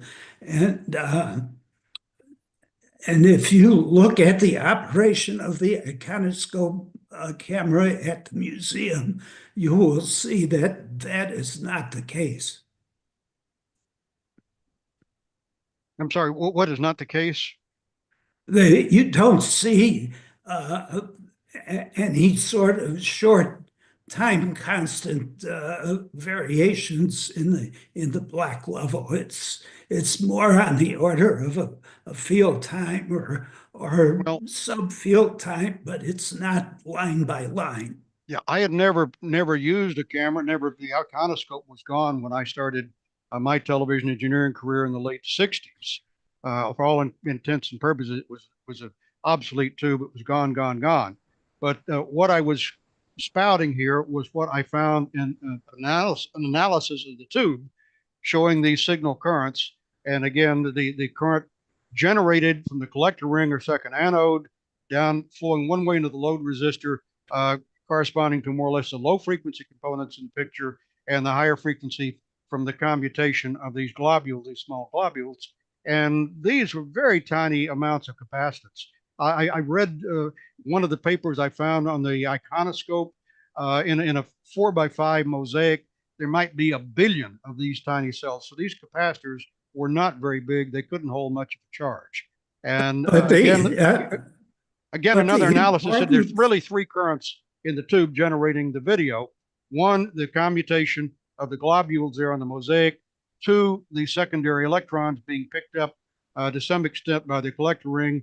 And 3, this variation in depositing of electrons as the line scans across. Again, you start at the left side of the picture there, you're coming out of black. There's really nothing ready there to do anything with these secondary electrons. They sort of average out during the line. And again, at the end of the line, you're going to blanking. You abruptly cut things off and you get another burst going the other direction. I'm just quoting what I found in a paper on an analysis of the tube. Again, I never used the tube, never really saw one in operation other than that military camera there that is in the museum. The point is that the time constant for the separation of the low frequencies from the high frequencies is not the capacitance of individual globules, it's the whole capacitance of the target. And you, when you go to the museum next, fire up the iconoscope camera and show this to yourself by waving your hand in front of the test pattern. And you'll see that the effect is the whole brightness of the scene going up and down, not a brightness ramp from left to right. Well, it was, one of the things I found that I didn't mention was an advantage of the iconoscope over the orthicon. If you compared the time, let's equate this to a camera shutter, a photographic camera shutter speed.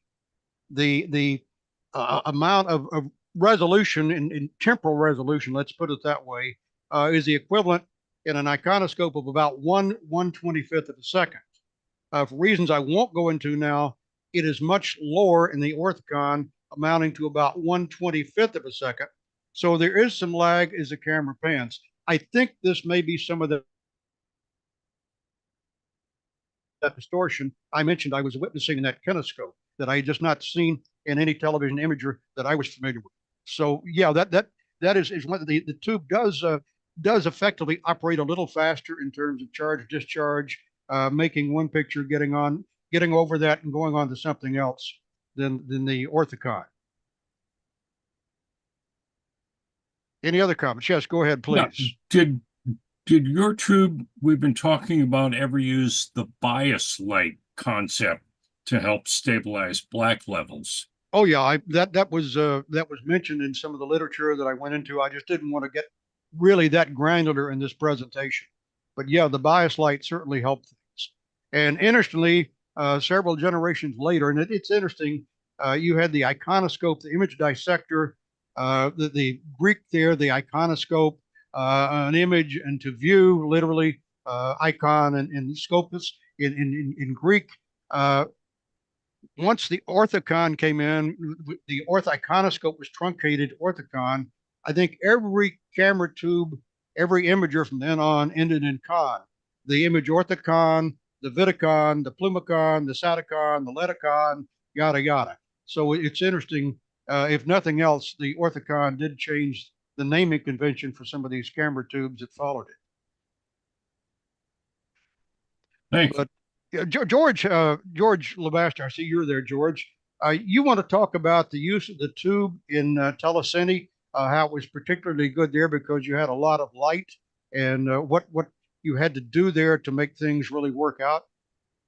We were talking about that over lunch the other day. I think you're muted. I don't hear anything. Okay, I'll try it now. Now we got you. Okay, Yeah. so the iconoscopes were used in TV stations up into the mid 60s, is my experience. Of course, everybody went on the air with iconoscopes for film at the beginning, and all the stations that were built after World War II, I think they all tended to use TK10s and image orthicons, but the film cameras were used that 1850 iconoscope tube for a couple of reasons. They worked, and they did fine as far as making pictures, and they were cheap to operate. It was, to my experience, it was hard to burn one in. And so they tended to leave something like please stand by or station ID or something sitting on there for extended periods of time.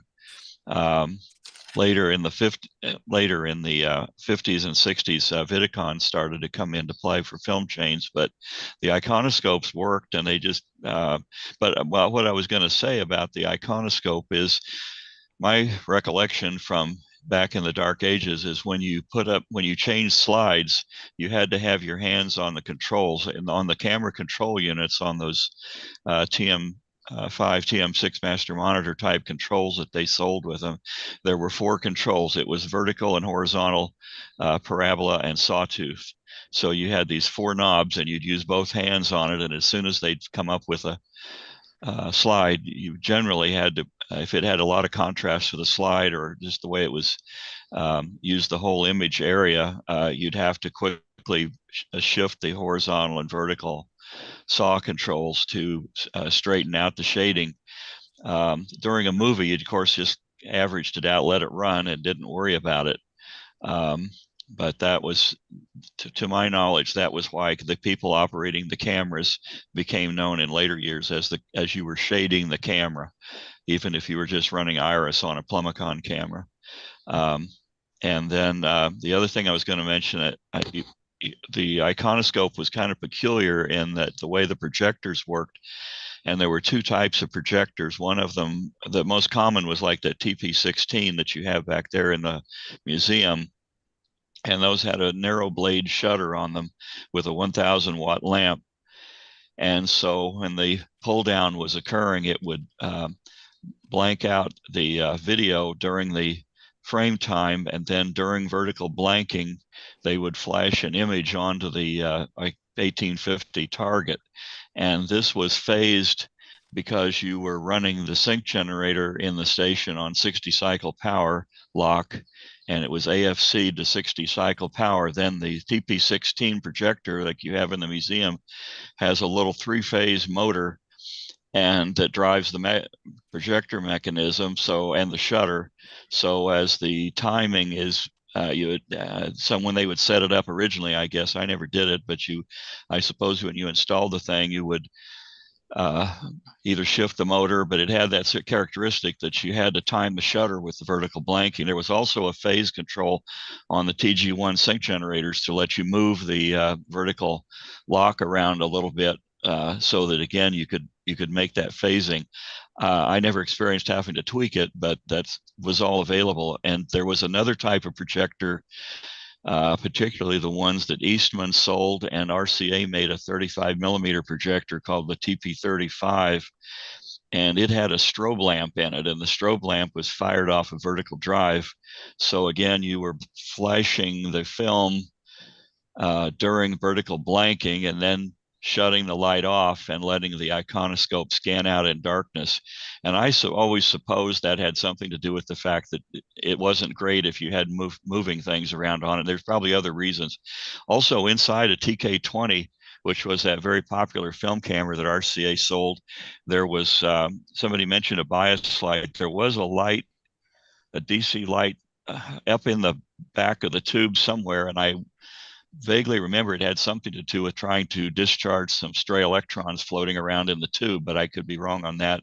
The other thing was there was a projector, and the one at the museum has this accessory on the front of the camera. There's a little light projector that shines a pattern around the edge of the target called the rim light, and it had again something to do with correcting some shading problems right around the edges of the target.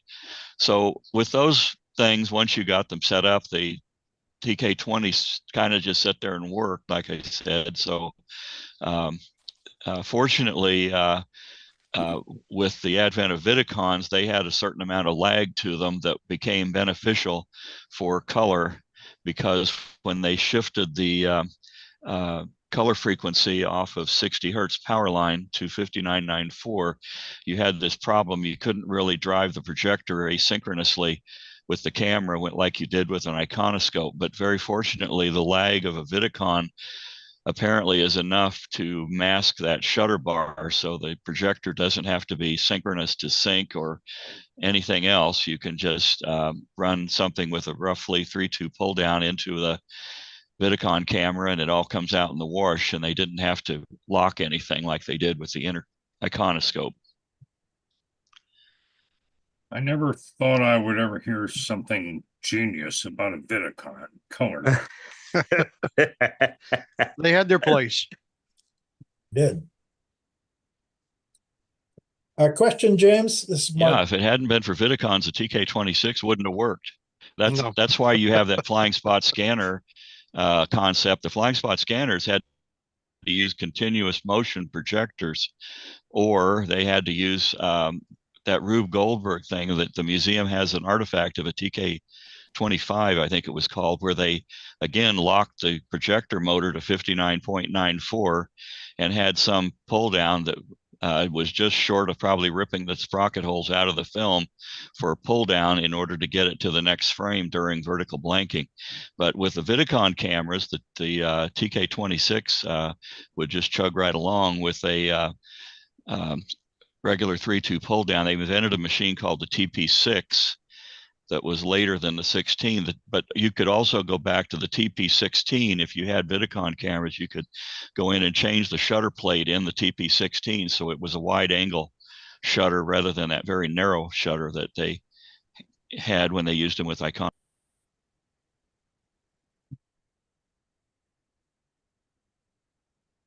Okay, we had a question coming in. Yes. You had said that the Orthicon became, at least in Britain, became what was the name that they gave to it? Well, again, the iconoscope, their version of the iconoscope, EMI's version, was the Emitron, and they christened the Orthicon, or the Orthiconoscope, the Super Emitron. Okay. And then the improved tube, they did a few things I won't go into now to stabilize the tube. The cathode potential stabilized tube, the CPS Super Emitron was what it was called. And that tube is, from what I've read, was used well into the 50s. While we were using image orthicons, they were still staying with this. I don't know whether it was a licensing thing, royalty thing, whatever. But the tube did work well enough to move into the second generation of television there in Great Britain. The CPS Super Imatron. Yeah. So then the get the right word. The Orthicon has a higher sensitivity than the Iconoscope. Yes, because of it made use of all of the electrons, the photoelectrons generated here from the light photons. Whereas most of these were wasted in the Iconoscope, secondary emission falling back where you didn't really want them to fall. They were really doing nothing but, as I say, acting as sort of a very high resistance shunt across these globules there on the mosaic. Oh, okay. So that clears up something that I was wondering for a long time about the difference between the Orthicon and the image iconoscope, which the Germans developed. And I thought the Super Imatron was an image iconoscope. No, that is a different beast. That is sort of the intermediate step. We did that here. RCA did, and again, EMI did a version of the same thing. Probably that would be material here for another presentation later on. I have never seen one of these tubes. I certainly don't have one. It is a very rare beast. Yeah, I've seen and I do know that this is where RCA had to pay homage to Farnsworth. They had to license the technology because, again, Zoderkin in his original patent did not use the term electronic image or electrical image in describing the action of the tube, and Farnsworth did. Yeah. That's another story too. EMI used the Ematron name for multiple types of tubes, and but the CPS Ematron was an Orthicon with some improvements to stabilize the potential, as James says. Right, you saw the picture. It was branded CPS, cathode potential stabilization. And again, they took the development of the Orthicon a lot further than RCA did. I don't know why. Again, maybe it was a licensing thing about the multiplier section being added on to the original RCA Orthicon or what. But they stayed with that tube, as I said, for better part of a decade, if not longer, after the war, and did make considerable improvement on the performance of the original Orthicon design. I know that during the war, RCA cross-licensed with a lot of people so they could produce various things. And one of them I found out about was, was it Remington Rand, who invented a tube they called the Vericon. Mm-hmm. And very little information. I found very tiny amount of information about that. But it started to sound to me like it was a variation on the Orthicon. I think you are very, very correct there. And there is some information on the Vericon on the ETF website. Is there? Yeah. All right. You might want to check that out. Right. I've looked a bunch. I'm researching one of the guys who was involved in it because his name keeps showing up in early television work. But back to my premise that this kinescope, this television pickup there in Philadelphia by WPTZ may have been done with one or both the cameras using imagers which were Orthicons. I don't know this. I delved back into everything I could delve into. I found a broadcasting yearbook from 1947 that listed the technical assets of WPTZ, mentioning their cameras came from Philco and RCA. And I do know Philco made a camera. I don't think they were mass produced. I've seen pictures of a Philco camera developed during the 40s. And of course, with Camden being right across the river from Philly, they may have been an early adopter of this Orthicon technology.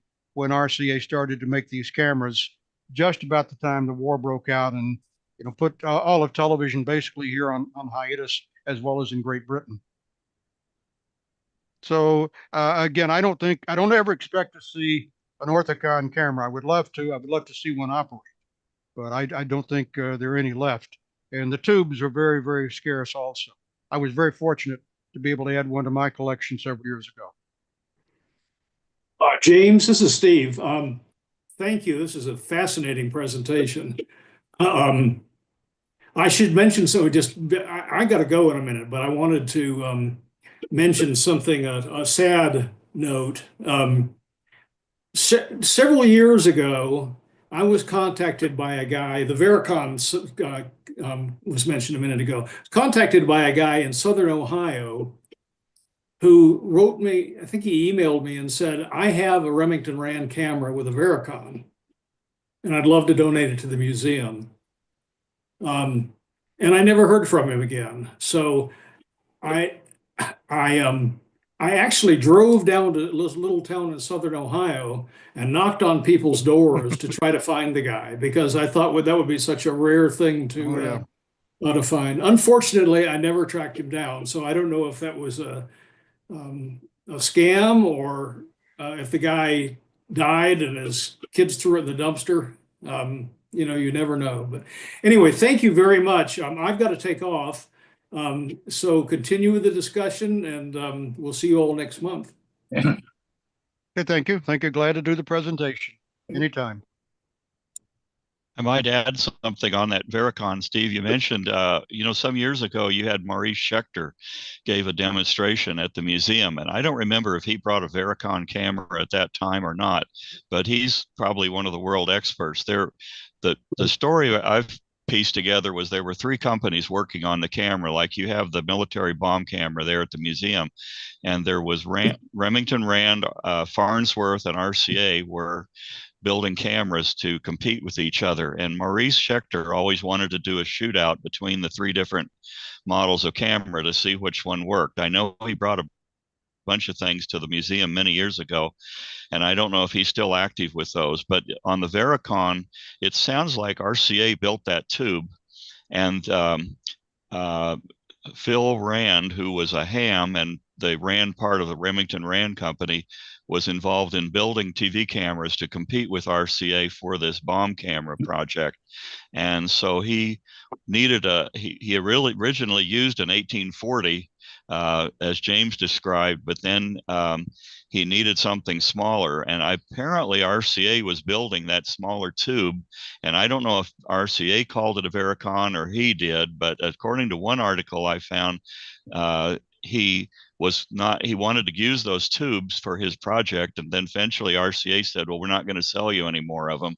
So he got together some people at his company, and they built their own Vericon tubes and used them in the cameras that they were producing. So I don't know the whole story, but there's an article in QST, and there's what you have on the web, and there's some IEEE stuff or IRE things that talk about this Orthicon tube, that to piece together those. So there's an interesting history about that tube. I've seen one myself that a tube collector had. He didn't know what it was, but boy, if you could have gotten that Vericon camera system, that would be really something.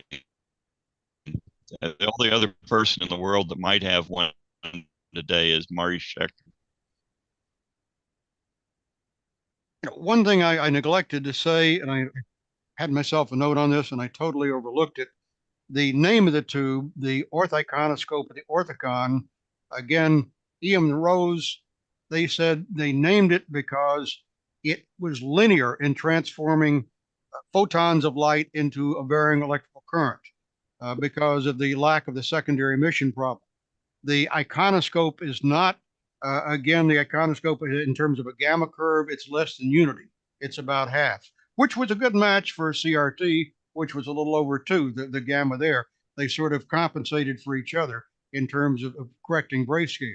And the Orthicon did have to be used with gamma correction because of its very linear output, one in, one out, basically.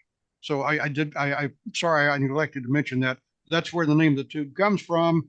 I didn't see it in the literature, but also orthogonal to a mathematician means perpendicular 90 degrees, and that's the way the beam is hitting the target. So that's another way the name, orthicon might play into the picture in naming the tube. This brings up another point about Okay, we're gone. Brings up another point about making the beam hit at exactly 90 degrees.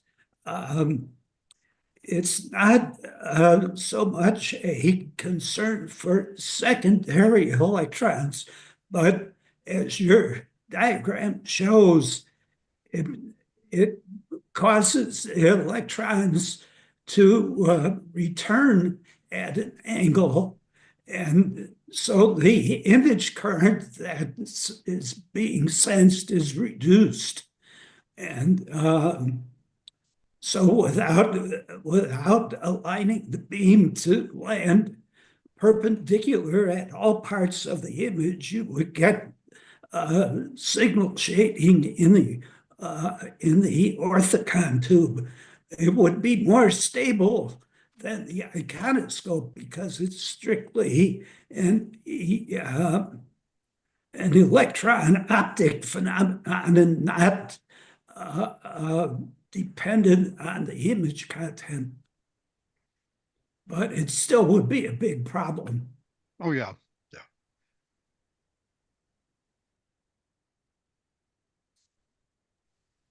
By the way, there's a similar effect in the image orthicon. You have beam alignment coils in an image orthicon. Coils or electrodes, I forget which, somebody will tell me, but those need to be set up to get equal response across the whole target. Well, the EMI people, in improving the super imatron of their version of the orthicon, they did add an alignment coil or two to move things around, and also added, I believe, a separate field mesh there in front of the target there to avoid that ion spot that I mentioned. It was characteristic with these tubes, which were not completely, pulled down as far as they could pull them down vacuum-wise before they sealed them. So yeah, that they did, and of course we picked up on the same technology with the image orthicon, the alignment coils and the field mesh, and I won't go into all that. That's another presentation. But just think about that return beam. It really doesn't do anything in the orthicon. It's very important in the way that the image orthicon works. Is the output signal a very linear function of the light coming in? Yes, with the orthicon. Again, I said the image, the iconoscope, not so. It's not a one-for-one relationship. And again, that's why, according to Ian Monroe's paper, that's why they named the tube the orthiconoscope, because it was linear, orthogonal, ortho, Greek straight, because of this one-for-one relationship between the light photons coming in and the variation in the electrical current the tube was producing. So is the return beam just the product between the scanning beam and the stored charge in the globules? Well, again, if the target had nothing to be discharged, I mean, the electron had nothing to do there in terms of discharging one of these small capacitors, it would just made a 180 and went back where it came from, back toward the electron gun.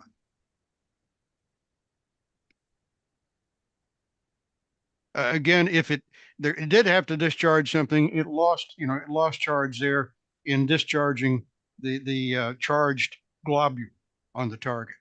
But say if not, there was just sort of repulsion. It slowed way down because of as I say, you had to stabilize the target of the tube, get it the same potential as the cathode, so it slowed way down even with that 100-volt accelerating voltage to get it up near the target. But it slowed down to practically zero velocity when it was very close to the target. So the useful thing to think about then is actually the voltage at each globule. because the voltage is what decides whether the thing is going to return or not. The charge on the capacitance causes the voltage, but the voltage is the concept that's more useful here to determine how much of it gets reflected back. But again, just very fascinating that these people back then, 80, 90 years ago, could do all this visualization, conceptualization of how these electrons are moving in these fields without some sort of computer modeling program. It just amazes me they could do this. But again, I edited, basically rewrote a paper for SMPTE several years ago from one of the people who had worked in designing lenses, cinema lenses. And I learned about the way they design lenses there before we got into computers using ray tracing. Again, it sounds very primitive now, but that's the only tool they had. And they made some fairly decent lenses doing ray tracing. So yeah, when you've got a problem, you've got some good minds on it, they generally find a way to work around or understand what's going on. As I say, there were some giants in those days. James, I think you made a very brief mention about modeling the electron optics. And one of the ways they did it is with a large rubber membrane, a drum head, and they could then simulate the voltages on the electrodes of the tube by pulling down that membrane or pushing it up where the electrodes were supposed to be, and then rolling a ball bearing to represent the electron across that surface. Right, the electrolytic tanks. Yeah, so this would probably be a whole nother presentation on the technology or technique they use for calculating these electron trajectories and doing this early work in electron optics. Now look at the particle accelerators too, the cyclotron that was developed. Again, this is operating in an RF field as well as a magnetic field. But again, figuring out, again, the spiraling and outward spiraling of these charged particles under the influence of the magnetic field and the radio frequency field. Again, Ernest Lawrence, really had something going on in his head to see this. Yes. James, a comment and a question. Yes. You in the presentation had mentioned Alan Blumlein, and in my audio experience, I believe he was like early developer in stereo using a Blumlein pair where he used a directional mic and an omni mic. Yeah, I think that was one of his first assignments when he went to work for EMI when EMI was getting started. They were trying to come up with a cutter for electrical recording. The industry had changed from acoustical recording to electrical recording, and they were trying to come up with a cutter that circumvented the Western Electric patents. And that's what he was working on early on, and then did develop a 4545 stereo cutter, a stereo system there, record system. I guess about maybe the same time Bell Labs did. I know Bell was working on, high fidelity audio. They didn't call it that, but they were working on this back in the early 30s. And they did develop a 4545 cutter too, well in advance of, we all thought this came into being in the late 50s when the first commercial stereo records started to appear.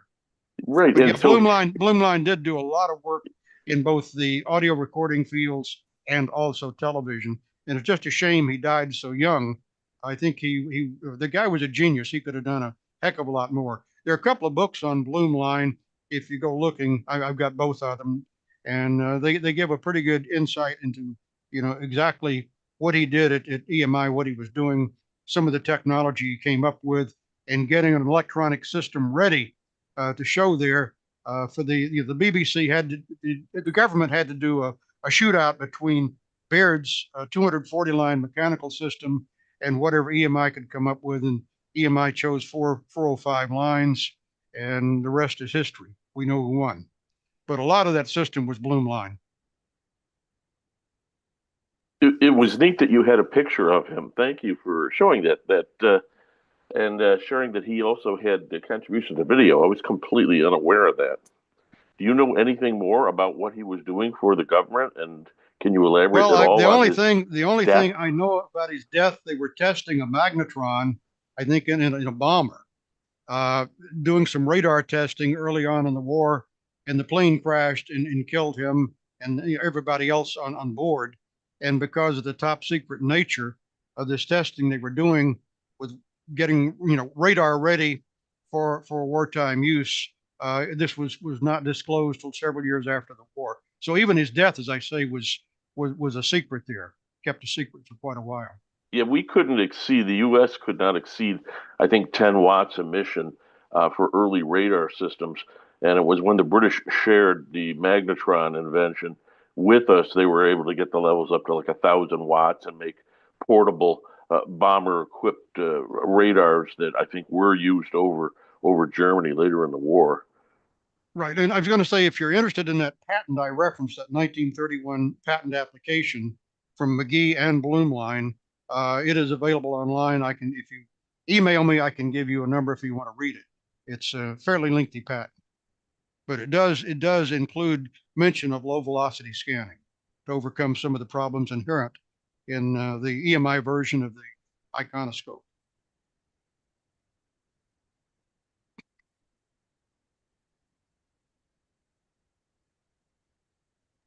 There may have been some crossover between the Super Amatron and the image iconoscope, which might maybe explain why the British could keep on using that tube instead of switching to an IO in the 1950s.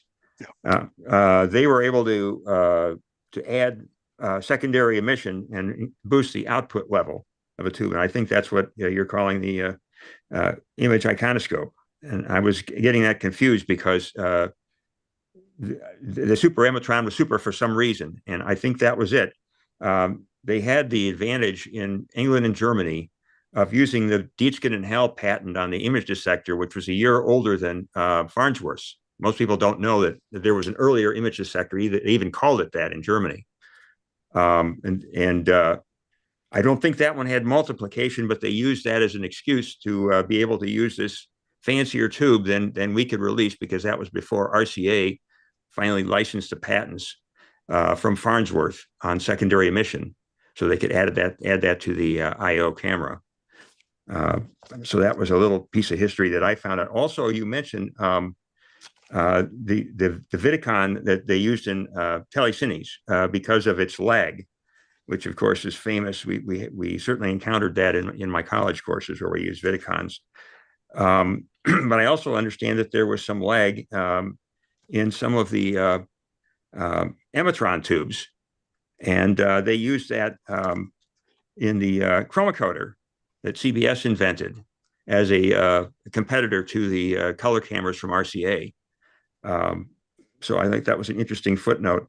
And the third thing that I wanted to ask you or Wayne is, did they ever use DC correction on the iconoscope to get rid of some of the shading problems, to return the DC part of the signal so that you wouldn't have that awful shift? Yeah, as James said, the practice was to try to put something significant black area into the scenes, and then you could use a clamping amplifier that would clamp the darkest part of the video to black.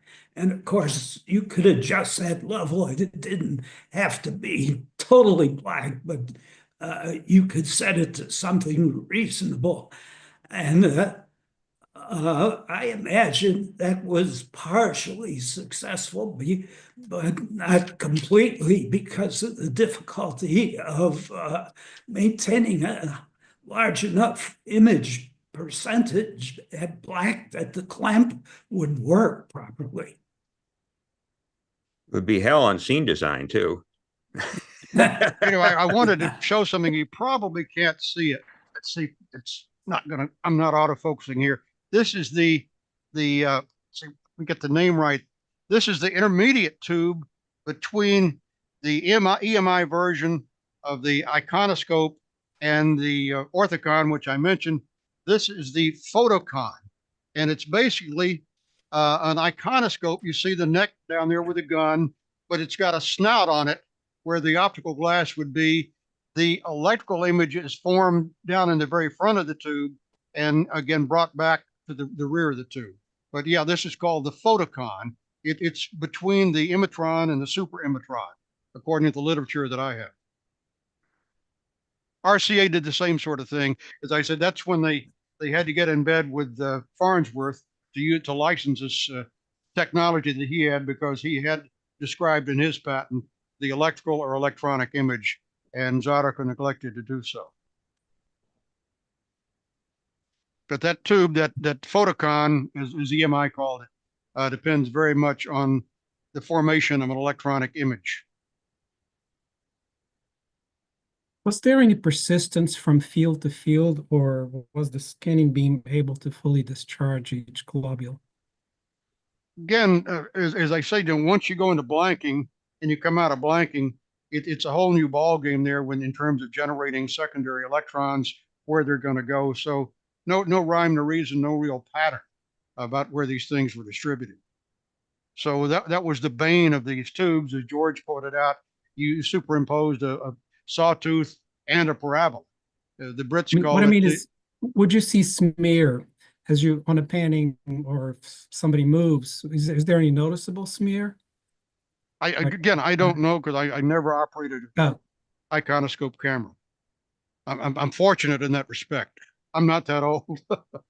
and when I started in television in the late 60s, I think pretty much everybody had gone over to Vidicons. Of course, everybody was really in a super race to colorize the station, get rid of all of the monochrome equipment, because they had to be competitive once the world started going color, at least here in the US, when NBC in the fall of '65 launched basically an all-color fall lineup of shows. So CBS, ABC had to jump in real quick, and the stations, of course, the affiliate stations were really pushed to get into local color, something they had not wanted to spend the money on up until that point in time.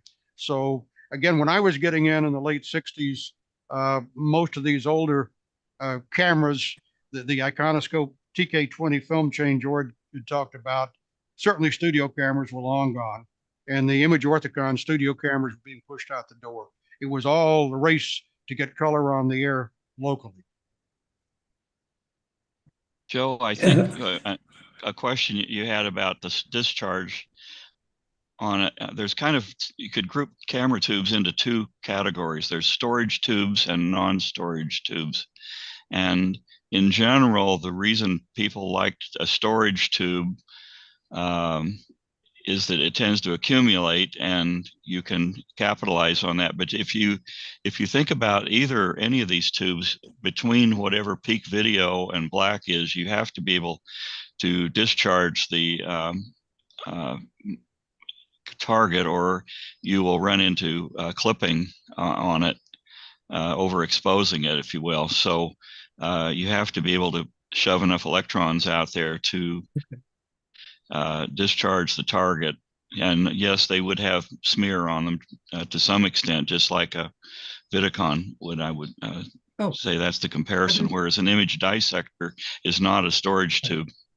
This is why this tube, the I Iconoscope. understand what you just said, because I almost understood what you just said is kind of saying this two opposite things. One is that it had to fully discharge the globules.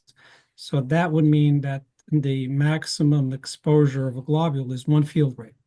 It's like, if you're saying a camera D60 a second or something. But now you're also saying that there was smear, which is no. They didn't fully discharge. It's still present a few fields later. So which is it? Well, I was going to say this too. One of the things I read about the Iconoscope, a good Iconoscope made properly, if you expose a tube to light, the light pattern, cap it off, keep it in the dark, that charge is there for hours, sometimes days. It does not go anywhere because of the excellence of the capacitor. capacitor mosaic here. Also, I was going to say this tube, because of its storage ability, storage characteristic, would have been totally unsuitable for Goldmark's field sequential color system. It would be way too much carryover between the alternating color fields. Right. That's why when he demonstrated color, I think in 1940 to the press, it was a slide, it was a flying spot scanner. Okay. Again, the iconoscope would have been totally unusable for field Okay, sequential so color. the persistence is longer than Goldmark the used field. he used an image dissector in his camera that they were running. The film chain that Westinghouse built for them was an Okay, image well, no, dissector. he could not show live color initially. I assumed it was flying spot. But it, No, yeah, certainly well, could at have least, been the image dissector, yeah, since you didn't worry you know, about there's storage a and picture of that film chain. I think it's the one they used for the color testing when they did the broadcast from the Chrysler building and stuff. And that it was a big system, and Westinghouse had made it for CBS, but it did use image dissector. yeah, well, I assume the demo he did in 1940 there for the press, it was something that he cobbled up, one off there at his lab at CBS. I don't know. There's not a lot of information about it, but I just know it could not have used the iconoscope. One thing has been a perennial historical question I have is how did the image dissectors manage to never be used in film chains, given that in that circumstance, light shouldn't be a problem, and they give perfect pictures. None of this stuff we've been discussing back and forth would exist. So much so that at the end of the TV tube era, image dissector was pressed into service in satellites to transmit exquisitely sharp and accurate weather maps, because there the scan rate was slow enough. But the point being is that they can be the absolute sharpest electro-optic thing there is. And That's very true. I know. Well, I don't know why they weren't used in film chains. That's a good question. Maybe because RCA had kind of captured the market originally with the TK20s and so forth, and that tube was around. But I was working on a project one time, and there was a lady assigned to me as a tech writer, and we got to talking about television, and she had worked for a company in New Jersey that made high resolution scanners for the printing industry. They were using building phototypesetting equipment, and they were using, they had to have a way to scan images. And so they built image dissector cameras with extraordinarily high resolution to do that, because the resolution is a function of that aperture in the photomultiplier that determines the resolution. If you can dump enough light in there and get good signal and noise, you can get extraordinarily good resolution. So I asked her where they got the tubes, and she didn't know who manufactured the tubes. But at any rate, that was one application. But yes, you could use it for things where you needed to have a extremely high resolution and had light available. I mean, one of the ironic uses of image dissectors is tracking stars, which have zero light by comparison to everything we've been talking about. But those were not scanning applications. The tube was trained, its beam or its deflection system was trained to track a star. So the improvement in sensitivity would be, if you were scanning that tube, would have been, say, 1 million elements. If you're not scanning it, it's 1 million times more sensitive. So the whole question with the application of it in the star tracker It's an interesting thing. Westinghouse at one time built a tube to replace the 5820 Image Orthicon that was an image dissector. It plugged right into the socket where a 5820 was. If you think about it, a 5820 has all the multiplier connections and everything you need to operate an image dissector. And you people would say, oh, well, they don't have the sensitivity, but I tracked down the data sheet from Westinghouse, and I couldn't really compare it to a 5820 for sensitivity, but that was a very short-lived thing that was shown at the National Association of Broadcasters, was a image dissector replacement for an image orthicon, and it also had the ability you could magnify the image, because they would let you mess with the accelerating voltages somehow on the tube, and you could vary the size of the image a little bit. So anyway, dissectors were around, but they just kind of fell out of vogue, I think. mean, part of the reason that of what you just said, that you could widen the image and so forth, is that they have virtually no secondary effects. Their operation was so fundamentally simple that all this stuff that people struggled with striking angles and secondary emission and all that goes, none of that phenomena was present. It was just an idiotically simple device. It just didn't know how to screw up, so to speak. I think they did use the image dissector in film chains in Europe. Oh, really?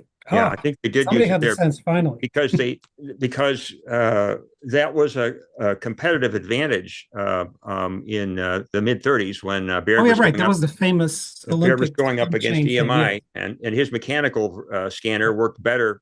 That was the only place where he excelled over the EMI system. Yeah, Of I meant course, film chain. I didn't really mean film chain was used in Europe, where the film was the optical amplifier, electrochemical, chemical optical amplifier, I suppose, through film. I really meant just for showing movies. Yeah, this was that part of the system. It wasn't the intermediate film system, which Right. they used for a while before they had videotape and so on. Oh, okay.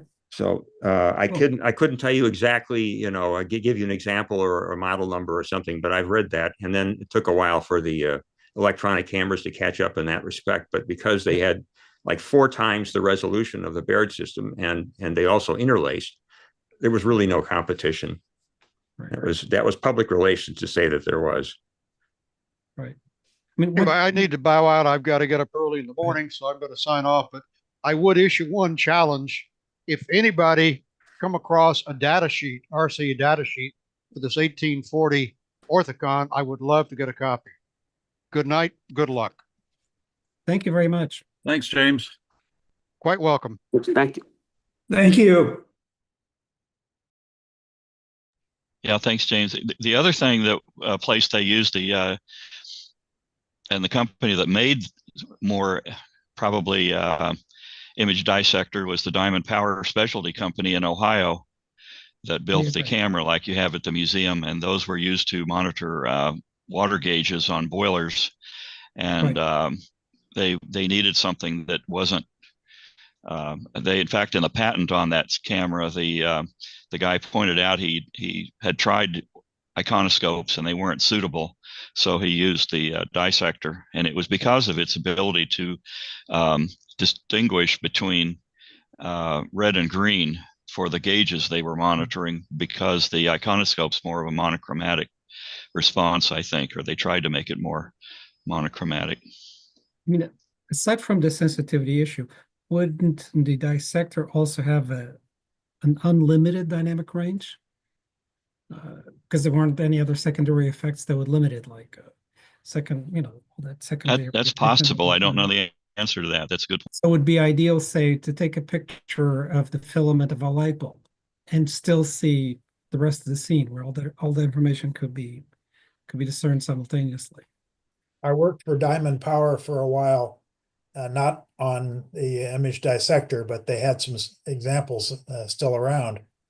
And they said one of the reasons it was used in power stations and places like that is because they actually looked at the flames in the boilers. Yep, yeah. We went on a field trip to a power station in Chicago when I was in college, and that was one of the things they were doing with the image dissectors, was looking at the flames inside the boiler. Yeah, so it probably had a very good dynamic range. Right. But nothing is infinite. I mean, Yeah. eventually you run out of the capability of the cathodes to supply the electrons. Right. Yeah, or the electron multiplier maybe can saturate. Yes. I've read that they use them to monitor blast furnaces. Yeah. Steel mills. Right. Yeah. One quick clarification on using the image dissectors for satellite images. You'd need the sensitivity, and the solution was that you did not scan at 60 hertz. You scanned at one field per 10 minutes or 20 minutes. I don't remember. You can sort of look it up. So that solved the sensitivity problem, but you got the astounding resolution that is inherent to the dissector. There were also return. Go ahead. Yeah, I was going to say ahead, Wayne. that we were told that biggest advantage for the power plants was that there was no filament to burn out.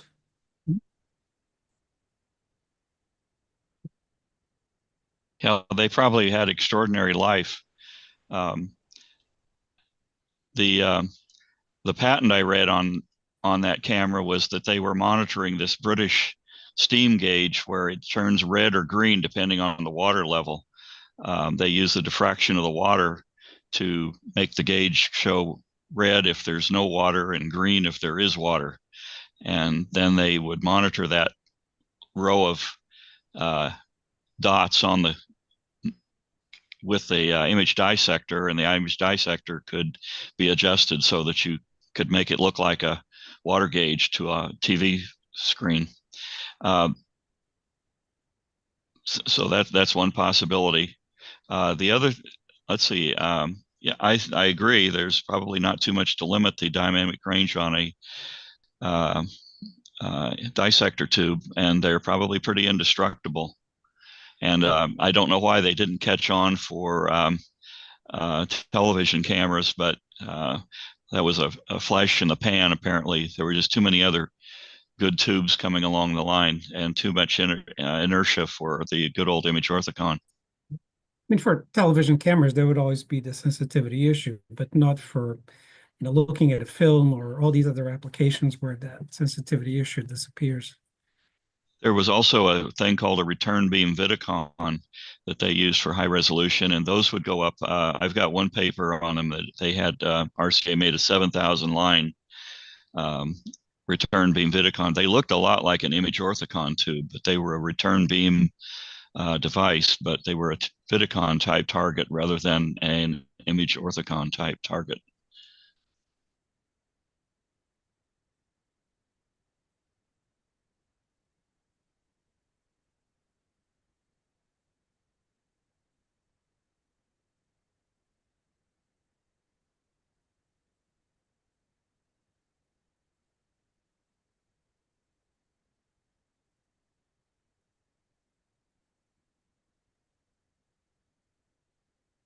Speaking of sensitivity, there was also a 3 Vidicon live color camera that was made for a very short period, but it's the one you see behind me that was used in the Science Museum See Yourself on TV display.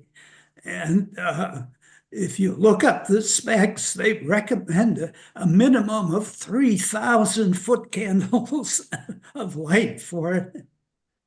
And they supplied an optical multiplexer for Vidicon film chains that included a port with a live table for commercial products or placards that covered about a 15 by 20 inch area. So the requirement for light was not so severe to cover that small area. But at the museum, when you walked up on that stage to see yourself, you practically couldn't because the light was so blinding. Was that, say, brighter than the beach or comparable? Pardon? Was that brighter than the sun at a beach or comparable? No, sunlight is about 10,000 foot candles. So it was about 1/3 of sunlight. Oh, that's practically the same. F-stops wise, that's 1.5. Wow. And I don't think they actually got up to that level at the museum. I mean, it was still blinding.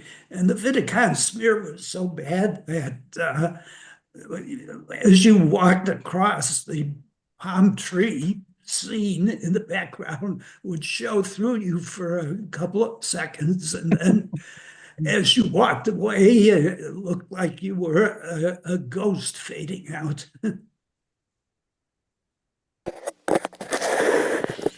Gentlemen, I'm going to say goodnight. I want to thank you. It was absolutely wonderful. This is the first time I've attended, and I'll see you all next month. Have a great evening. Great. Good meet you. Yep. Good night.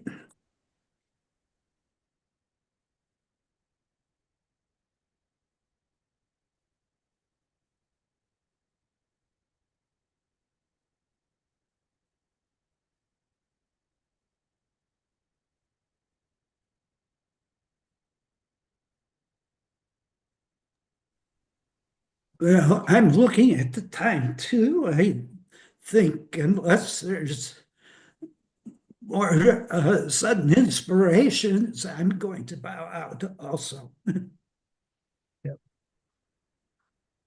Likewise here, and thank you all for the answers to various questions I posed. Great discussion tonight. All right. We'll Yep. call it a Good day. night.